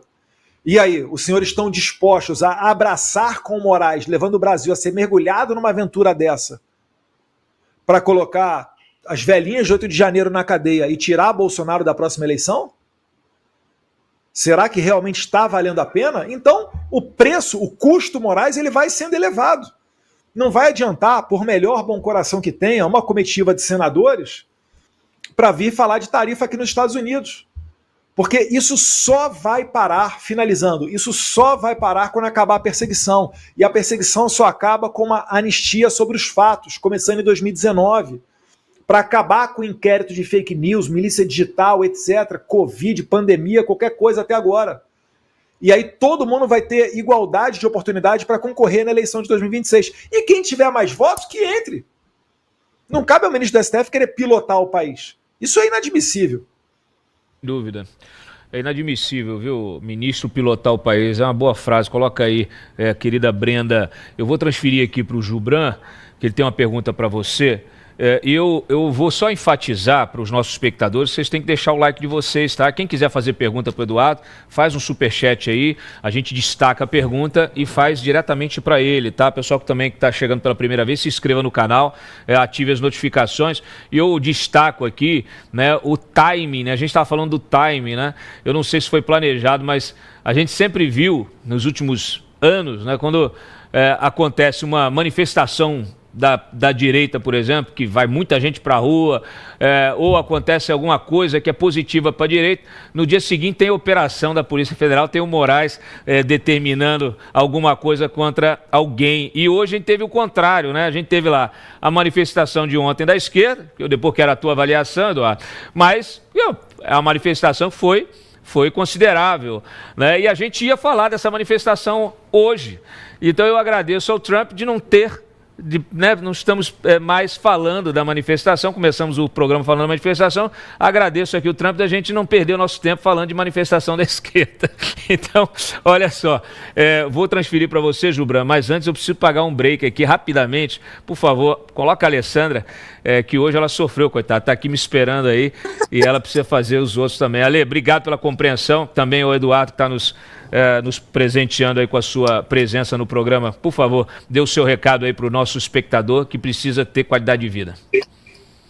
É verdade, olha gente, qualidade de vida, aí a gente fala do Biogama Supra, que é um suplemento extremamente completo para você que está aí sofrendo com alguma inflamação no seu organismo. O Biogama é um anti-inflamatório natural, então ele trata as inflamações do corpo, porque ele tem o MSM, que é o enxofre orgânico. Depois, se você quiser buscar benefícios do enxofre orgânico no Google, você vai encontrar uma lista enorme de benefícios, tá? Mas ele tem ação antioxidante, desintoxicante, por isso que ele faz um detox aí no seu corpo, por isso que ele é tão completo. Mas não para por aí, além das inflamações, o Biogama também tem colágeno tipo 2, condroitina, glucosamina, que são excelentes para a saúde das articulações, ou seja, sofre com alguma dor pelo corpo, né? Artrite, artrose, osteopenia, fibromialgia, tá sofrendo com dores nas articulações e nas juntas? O Biogama pode te ajudar a melhorar essas dores, com certeza. É só você tomar a sua dose todos os dias e sentindo as diferenças, tá? Ele vai ajudando a eliminar as inflamações do seu corpo, como eu falei, equilibrando o colesterol, regulando a taxa de açúcar no sangue para quem é diabético, eliminando fungos e bactérias, equilibrando a flora intestinal para quem sofre com problemas gastrointestinais. Ou seja, gente, eu não me canso de falar, ele é um suplemento completo demais, tá? Liga agora 0800 777 0007 porque tem promoção. Biogama hoje sai com 60% de desconto. Se você acrescentar o cupom BIO15, tá, gente? Acrescentou o cupom, você acrescenta mais 15% de desconto na sua promoção, totalizando 75% de desconto para hoje, para essa segunda-feira, tá? Ligou, garantiu, 2 potes do Biomag 7 vão chegar de presente para você, que é esse suplemento à base de magnésio e massageador e pomada. Então, hoje é um dia que a promoção tá imperdível, né, Cláudio? É uma promoção magnífica, Alessandra. Beijo pra você. Tchau. Olha que aproveita a promoção magnífica, coloca aí o nosso querido Eduardo Bolsonaro na tela. O Jubran tem uma pergunta. Jubran. Eduardo, enquanto o Cláudio falava sobre te enviar a suplementação do Biogama Supra, eu lembrei de uma questão. No ano passado, você ficou entre os nossos mais bem classificados deputados no ranking dos políticos, que o Cláudio, inclusive, é nosso conselheiro lá. E aí eu deixei, na semana passada, com o seu irmão Flávio, tive uma reunião com ele, deixei a sua premiação com ele, já que não dá para vai entrar na lista da OFAC do Moraes. É isso aí. OFAC do Moraes.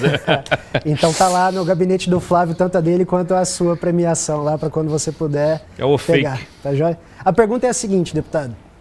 Nós temos acompanhado aí essas movimentações de bastidor, mas sem dúvida o senhor sabe muito mais do que nós. O futuro do senhor, na semana passada eu estava lá na Câmara, vi o anúncio de que agora o senhor é líder da minoria. O senhor tem um mandato exercido de deputado federal. Flávio Dino, numa outra decisão, fez lá um comentário que é quase uma indireta, voltada diretamente para você, de que o mandato tem que ser exercido de forma presencial. O senhor era um dos favoritos para vencer uma das duas cadeiras para o Senado, para São Paulo, ano que vem. A gente tem acompanhado também a sua relação dentro do PL, com o Valdemar, agora como líder da minoria, tem a questão da liderança do Sóstenes, o projeto da anistia, como o senhor já comentou, com relação à relatoria do Paulinho da Força. Pelo cronograma, o relatório deve ser apresentado nessa semana, talvez já seja votado até na quarta-feira. Não se trata mais de anistia, como ele mesmo colocou, deve ser uma discussão da dosimetria da pena. Como é que você se vê diante desse cenário todo? Para eu retornar ao país e conseguir exercer minha atividade parlamentar normal, ou me candidatar do ano que vem, tudo isso daí passa por uma anistia. Por óbvio, eu não espero que um relator, né, como o Paulinho da Força, vá de cara dizer que vai fazer uma anistia dos moldes, né, como a gente espera, né, que seja necessário para realmente pacificar o país. Então, a gente vai ter que trabalhar, a gente vai ter que lutar em todos os frontes, né? Tem muito caminho pela frente. Depois da Câmara tem o Senado, volta tudo isso no Senado. Se for aprovado, tem a questão do veto ou sanção do Lula, né? Eu acho que se ele fosse inteligente, ele sancionaria, mas eu acho que ele vai vetar devido ao seu entorno. Então tem muita batalha para acontecer. Mas a minha reflexão é o seguinte: eu já abri mão de tudo. O líder da minoria ele é indicado pelo maior partido da Câmara que não é da base governista, ou seja, o PL. É o Sóstenes, do PL, quem indica o líder da minoria. E por enquanto é isso que está fazendo, né, eu resguardar ainda o meu mandato. E o Flávio Dino que vai tomar conta da casinha dele, que é o STF, não é a Câmara dos Deputados. Né, eles, como bons mafiosos, ameaçam o presidente da casa, Hugo Mota. Isso todo mundo está vendo. Né? Mas eu estou querendo dizer aqui que eu já larguei a mão de tudo. O trabalho que eu desempenho aqui, junto com Paulo Figueiredo, com todo respeito aos demais parlamentares, seria muito complicado, para não dizer impossível, de ser exercido por outra pessoa. Porque essas reuniões, a questão da confiança já estabelecida. Outro dia a gente estava na Casa Branca e nós, por alguns momentos, nós ficamos na porta, vamos dizer assim, na porta da Casa Branca. Área restrita, ainda dentro da área da Casa Branca, né, mas na porta do prédio. Então só passam pessoas do governo ali. Tava aí Paulo Figueiredo. Toda hora passa, e aí, como é que tá? E aí, beleza? Opa, e aí, guerreiro, como é que foi? E aí, aquele CPEC e tal, e o CPEC do México, passa fulano, passa ciclano. Então, a gente conhece muitas pessoas ali dentro.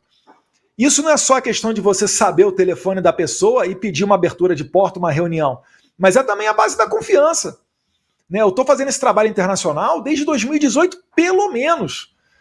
Quantas vezes eu já fui para os Estados Unidos? Quantas vezes eu fui para a Europa, para a América Latina, para o Oriente Médio? Diversas vezes. Pode botar aí, eu já deixei uma boa casa nessas viagens. Né? Em questão de passagem aérea, alimentação, Uber, pagando em dólar, pagando em euro, né? Abrindo mão de muita coisa. Então não vai ser agora, para me sustentar, né, no cargo de deputado federal, ou pensando numa eleição futura, que eu vou mudar minha conduta. Eu já estou para o tudo ou nada. Eu quero que o pessoal da Suprema Corte me veja como um radical. Eu não vou parar. Mais uma vez, não tenho, né? Eu acho engraçado, às vezes, a imprensa noticiando como se eu mandasse alguma coisa de algum secretário do presidente Trump ou no próprio presidente Trump. Eu não tenho o poder da caneta. Essas pessoas são muito mais inteligentes do que eu, têm muito mais experiência e vivência de vida do que eu. Agora, naquilo que abre oportunidade para que eu entre, pode ter certeza, eu estou denunciando o regime. Eu não estou fazendo nada mais além disso.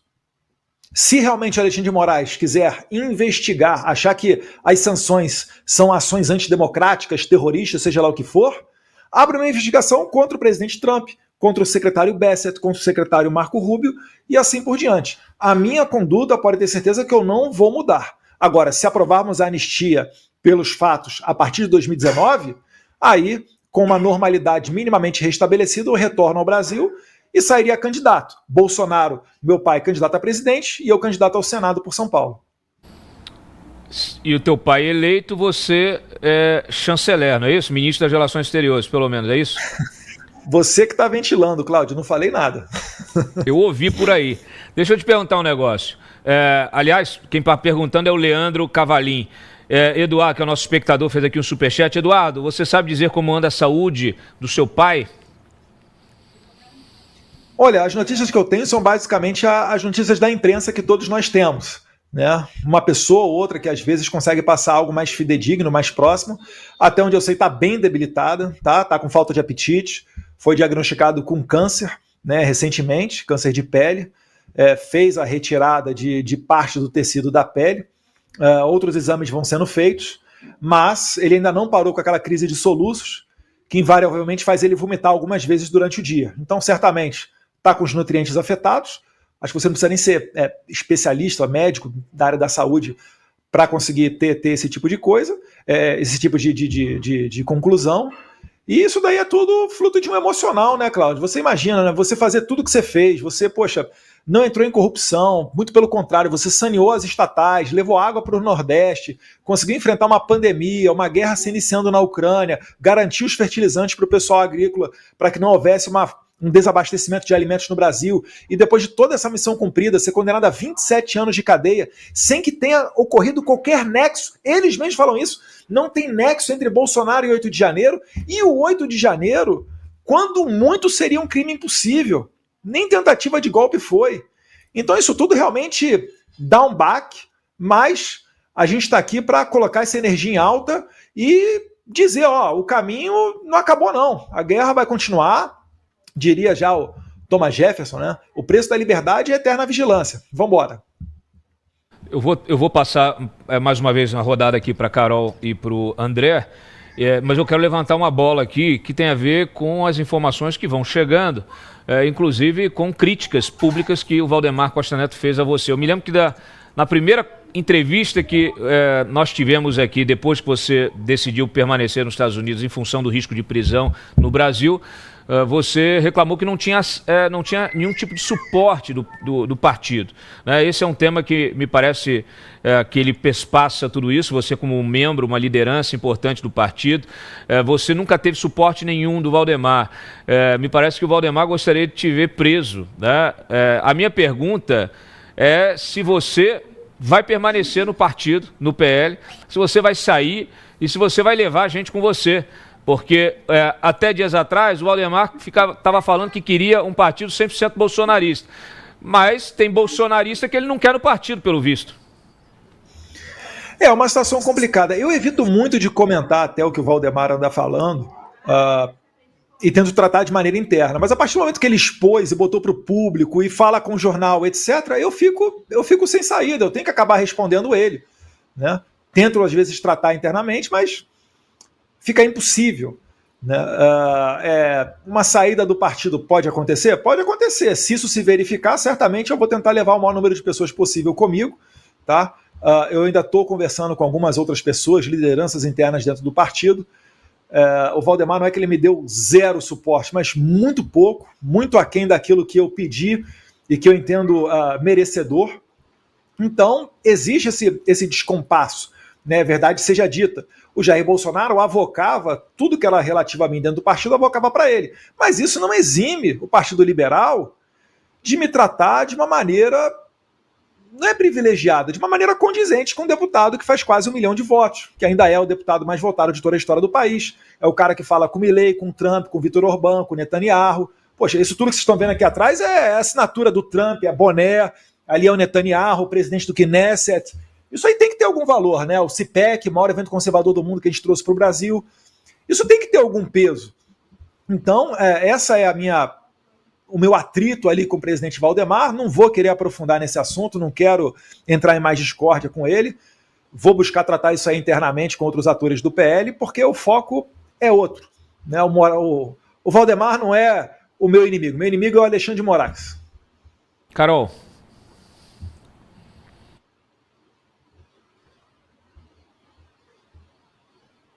Você tinha pedido para desligar, vamos lá. O Valdemar já vem fazendo sinalizações estranhas. Aqui no Rio de Janeiro, por exemplo, que o PL mostra ali que ou vai indicar ou vai fazer acordo com qualquer candidato da direita, o Valdemar já fez uma sinalização, agora que o Eduardo Paes é um bom gestor, o Eduardo Paes que está de mão dadas com o Lula, né, que é um candidato de esquerda, que vem candidato ao governo com o apoio da esquerda, hoje já se postou ali com a pré-candidata ao Senado da esquerda, e aí a gente viu, né, um presidente de um partido de direita fazendo uma sinalização como essa. A sensação que eu tenho é que o Valdemar vem fazendo esses acenos para o Centrão, já vem fazendo um pouco ali com o Tarcísio, mas com o apoio do Centrão. Então, assim, qual que é a sua posição, né? Da última vez que você esteve aqui, a gente perguntou isso, você falou que viria candidato a presidente, a gente até conversou sobre o seu nome estar ou não na pesquisa, e parece que há um desconforto do próprio Valdemar de colocar o seu nome na pesquisa. Então, assim, claro, o cenário ideal para o Brasil era que seu pai tivesse, né, na urna ali para que a gente pudesse escolher, mas o cenário que está caminhando para é que ele fique inelegível. Nesse cenário, você vem candidato a presidente, mesmo que o PL não te dê a legenda? Sim, Carol, eu venho candidato a presidente. Eu acho um absurdo quererem exigir que o Jair Bolsonaro, nesse momento, nesse estado emocional que a gente acabou de falar, que ele tome alguma decisão, quando toda hora o que é apresentado a ele, eu tenho certeza disso, essa questão de vai para Papuda, não vai para Papuda, quanto tempo de pena de cadeia que é, o que não é, e depois exige-se do sequestrado que tome uma atitude, né, ou uma decisão contra os seus algozes, e achar que isso daí é a coisa mais natural do mundo. Não é natural. Agora, de fato, se nós quisermos levar adiante o movimento bolsonarista, eu acho que com 3 mandatos, né, o repertório que a gente tem, né, que eu recentemente falei, né, formado em Direito, policial federal, nenhuma mancha de nada no meu currículo, muito pelo contrário, portas abertas pelo mundo inteiro, né, conseguindo trazer a esperança ao povo brasileiro através dessas sanções norte-americanas, né, que estão sendo aplicadas em boa medida por conta de um trabalho que eu e Paulo Figueiredo a gente tem feito aqui nos Estados Unidos. Eu acho que isso tudo me cacifa para estar, pelo menos nas pesquisas. Por que meu nome foi retirado das pesquisas que são encomendadas pelo PL? E não precisa ser Eduardo Bolsonaro, não. Jogue aí o de Flávio Bolsonaro junto. Tiraram os nossos 2 nomes. Eu sei que o Murilo do Paraná Pesquisa, ele cumpre missão.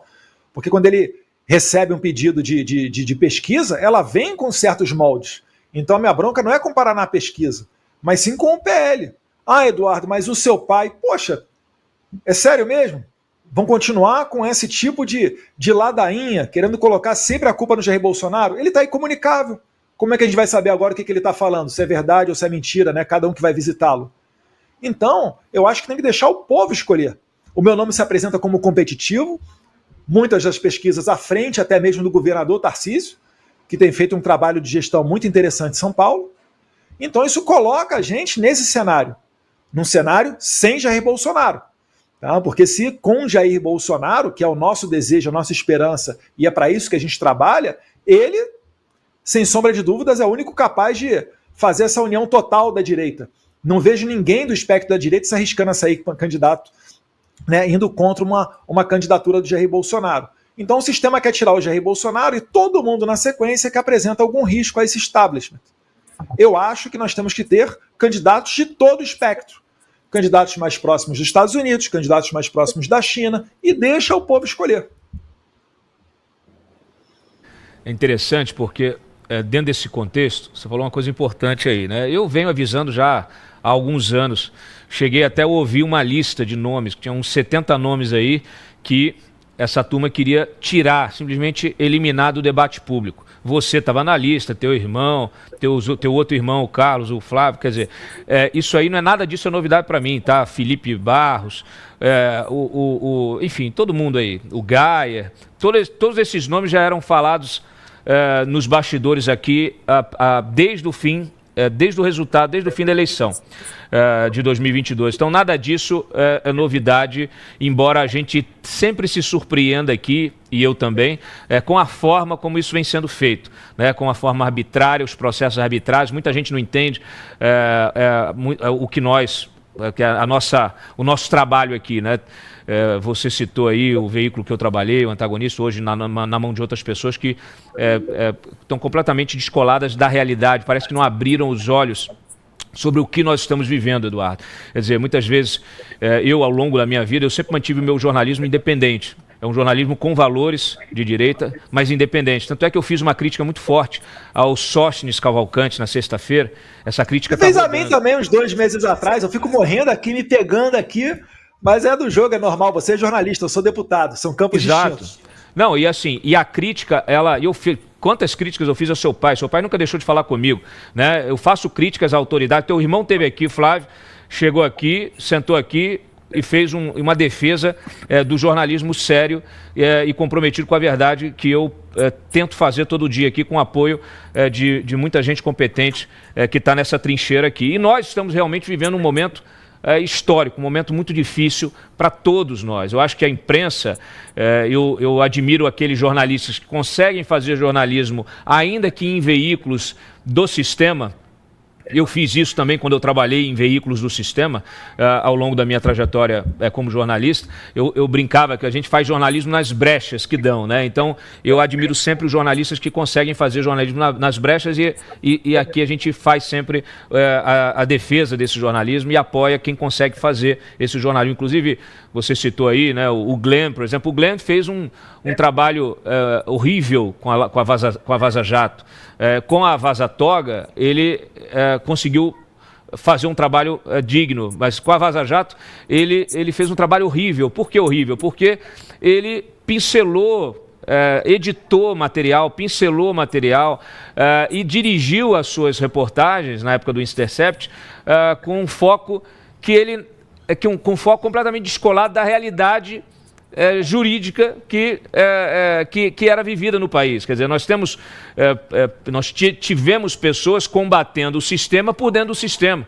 E, infelizmente, essas pessoas foram destruídas, todas elas, todos os profissionais envolvidos nisso foram destruídos. Hoje nós temos abusos muito piores, violações muito piores daquelas que acusavam a Lava Jato, e tudo isso é normalizado pela imprensa, por esses veículos de comunicação, por editoriais. Isso é normalizado por juristas, pelos garantistas, né, de ocasião, que só trabalham para garantir o seu, né? Então, hoje nós temos violações muito claras e o meu trabalho acaba se referenciando nisso, quer dizer, na defesa da coerência e na defesa das leis. A gente aqui quer que a Constituição seja cumprida. Eu não estou aqui em defesa da tua pessoa, né, Eduardo, ou da pessoa Jair Bolsonaro. Eu estou aqui na defesa de todos que estão sendo vítimas de ilegalidades, né? Nós temos a Débora do Batom, nós temos tantos outros presos, pessoas que estão e que são inocentes, pessoas que foram colhidas, né, por aquela medida arbitrária do Alexandre de Moraes, pessoas que estavam pacíficas fazendo sua manifestação e que foram misturadas com outros, com vândalos, etc. Muitos deles que a gente percebe que tinha gente infiltrada ali pelo perfil, camisa na cara, coisa para não mostrar a identidade, enfim, tudo isso, infelizmente, sendo jogado no lixo. Nós temos um processo contra o teu pai, um processo manipulado, um processo em que as provas não existem, né? Nós temos aí uma denúncia baseada numa delação de um único sujeito que fez várias versões da sua própria delação, né? Nós temos o próprio ministro relator, Alexandre de Moraes, que já disse isso publicamente, disse isso no julgamento do teu pai, disse que não importa se não foi possível materializar as provas de um gabinete do ódio.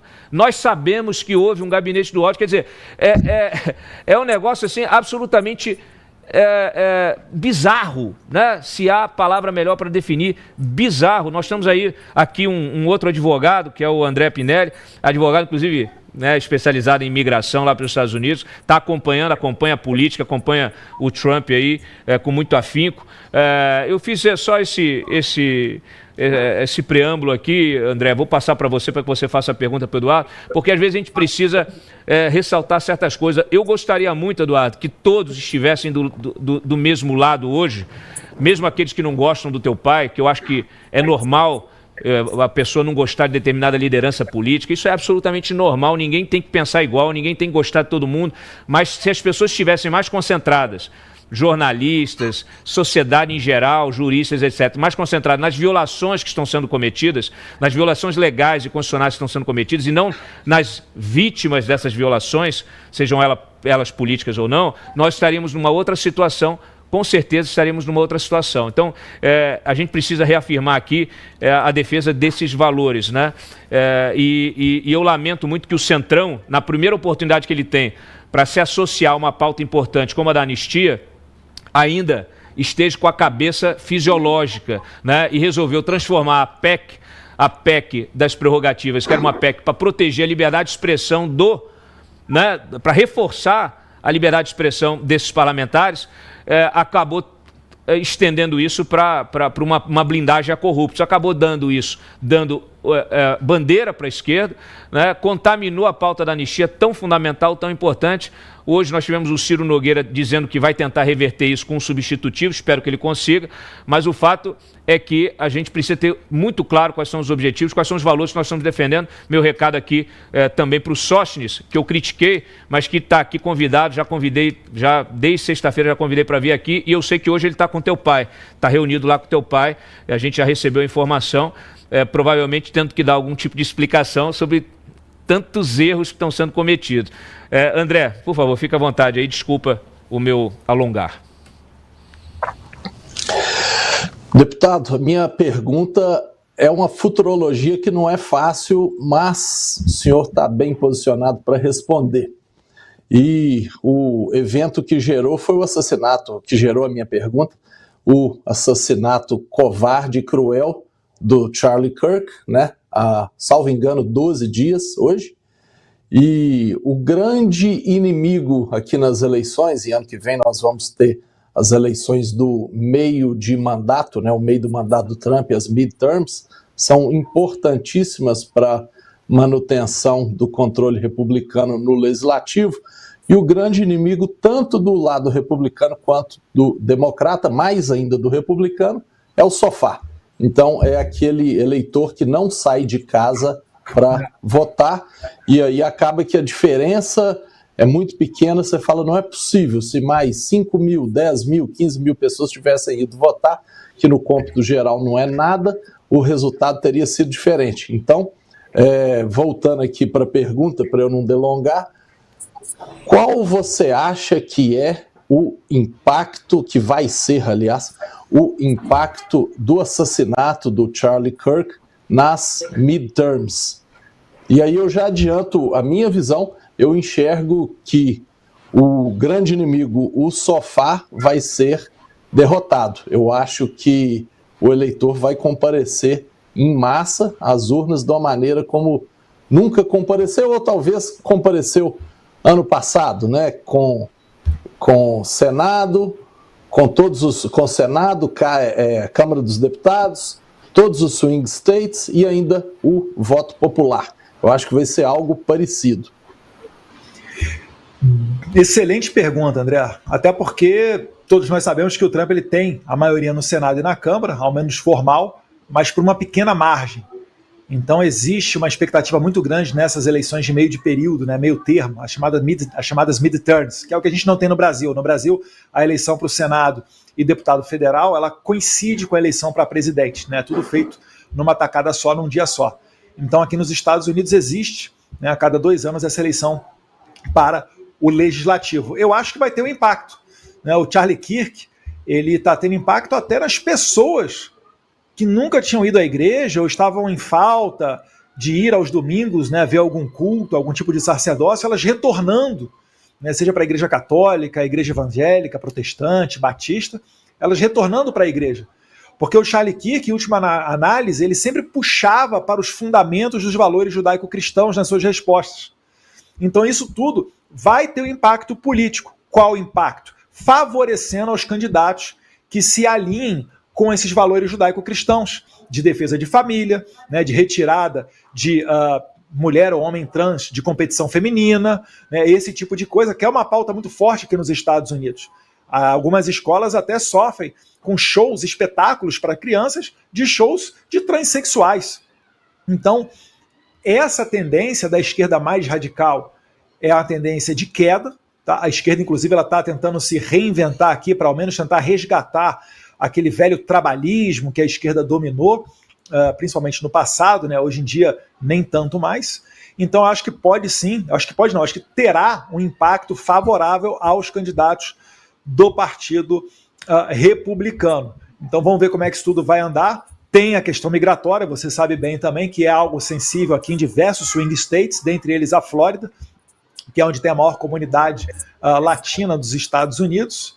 Então vamos ver como é que isso aí vai ser jogado, mas com certeza terá. Eu estava vendo, por exemplo, né, o Elon Musk, o Andrew Tate, dentre outras pessoas, fazendo doações, né, cada um desses dois deram $1 milhão para pessoas pintarem os rostos, né, do Charlie Kirk e daquela jovem ucraniana assassinada no metrô recentemente.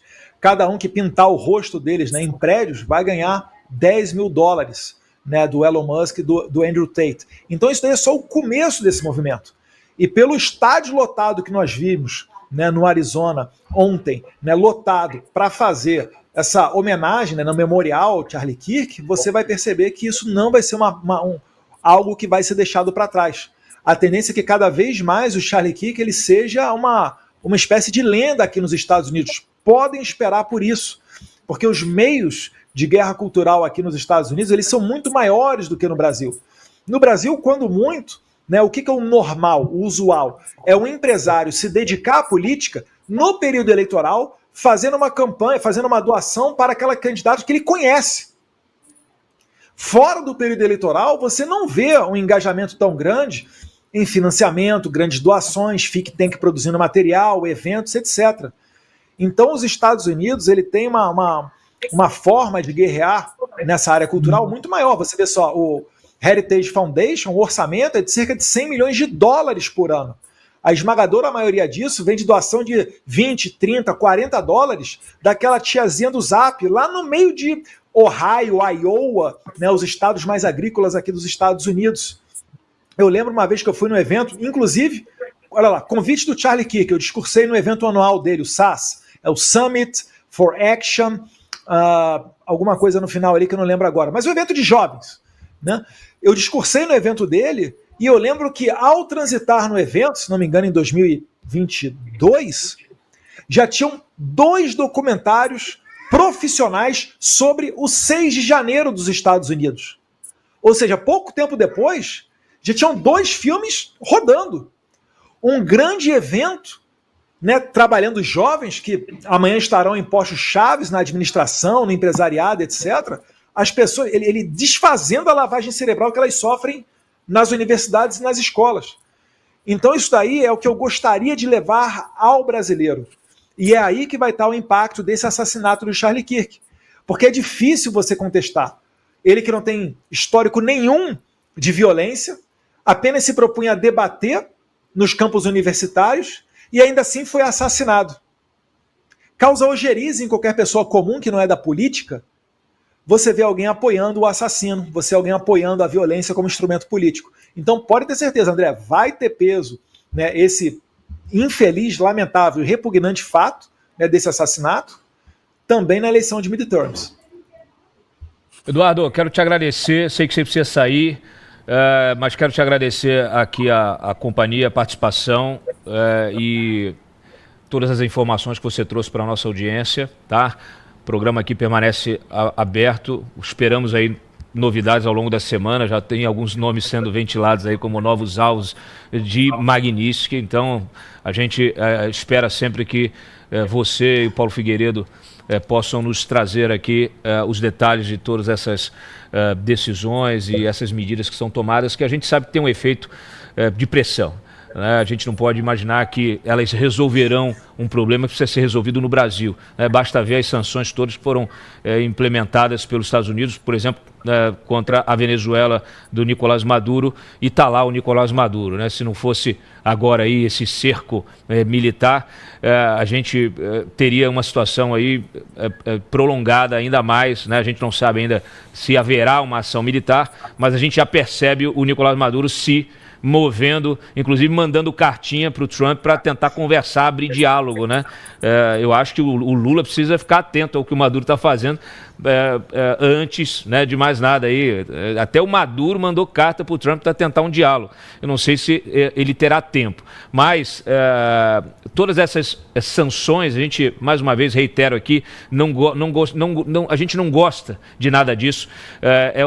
Infelizmente, são medidas extremas, mas que são tomadas por interesses próprios, né, do governo americano, em função de violações que foram cometidas pelo Alexandre de Moraes nos Estados Unidos contra cidadãos americanos. E agora, essas sanções, elas têm um efeito de alerta, um efeito pedagógico que a gente espera que sirva para alguma coisa. Aqui a gente defende a nossa soberania, a gente, de verdade, não a soberania do Lula, né, que é entregar o Brasil à China, né? Aqui a gente realmente defende a soberania brasileira, os valores nacionais, e a gente espera que os valores da República, que as condições normais de uma democracia, elas se restabeleçam. Então, mais uma vez, aí, obrigado, parabéns aí pelo trabalho que vem sendo feito. Espero que as injustiças sejam cessadas, tanto contra você e tantos outros, como contra o teu pai também, e todas as vítimas aí do 8 de janeiro. Obrigado pela oportunidade, né? Cláudio, Carol, André, a toda a sua audiência. Né? A gente fica muito feliz de estar aqui com vocês ainda, né? De vocês terem essa possibilidade de corajosamente abrir espaço para que eu pudesse vir aqui falar. Concordo, a gente não faz esse trabalho feliz. Estaríamos felizes se não fosse necessário esse tipo de coisa, se a gente estivesse debatendo dentro do Congresso Nacional pautas como energia, educação, geopolítica e muitas outras, né, que realmente importam para o brasileiro, né, para longe dessa interferência política do STF dentro do Congresso Nacional, mas é necessário. E a gente não tem que ter vergonha de falar isso. Isso tampouco se traduz em violação da soberania brasileira. Vale lembrar, o próprio Estados Unidos, antes de ser Estados Unidos, quando ainda era 13 colônias, pediu apoio, né, logístico e financeiro à França para lutar contra a tirania britânica, né, e saíram vitoriosos lá nos idos de 1776. Então pode ter certeza que nós temos os melhores aliados que poderíamos ter.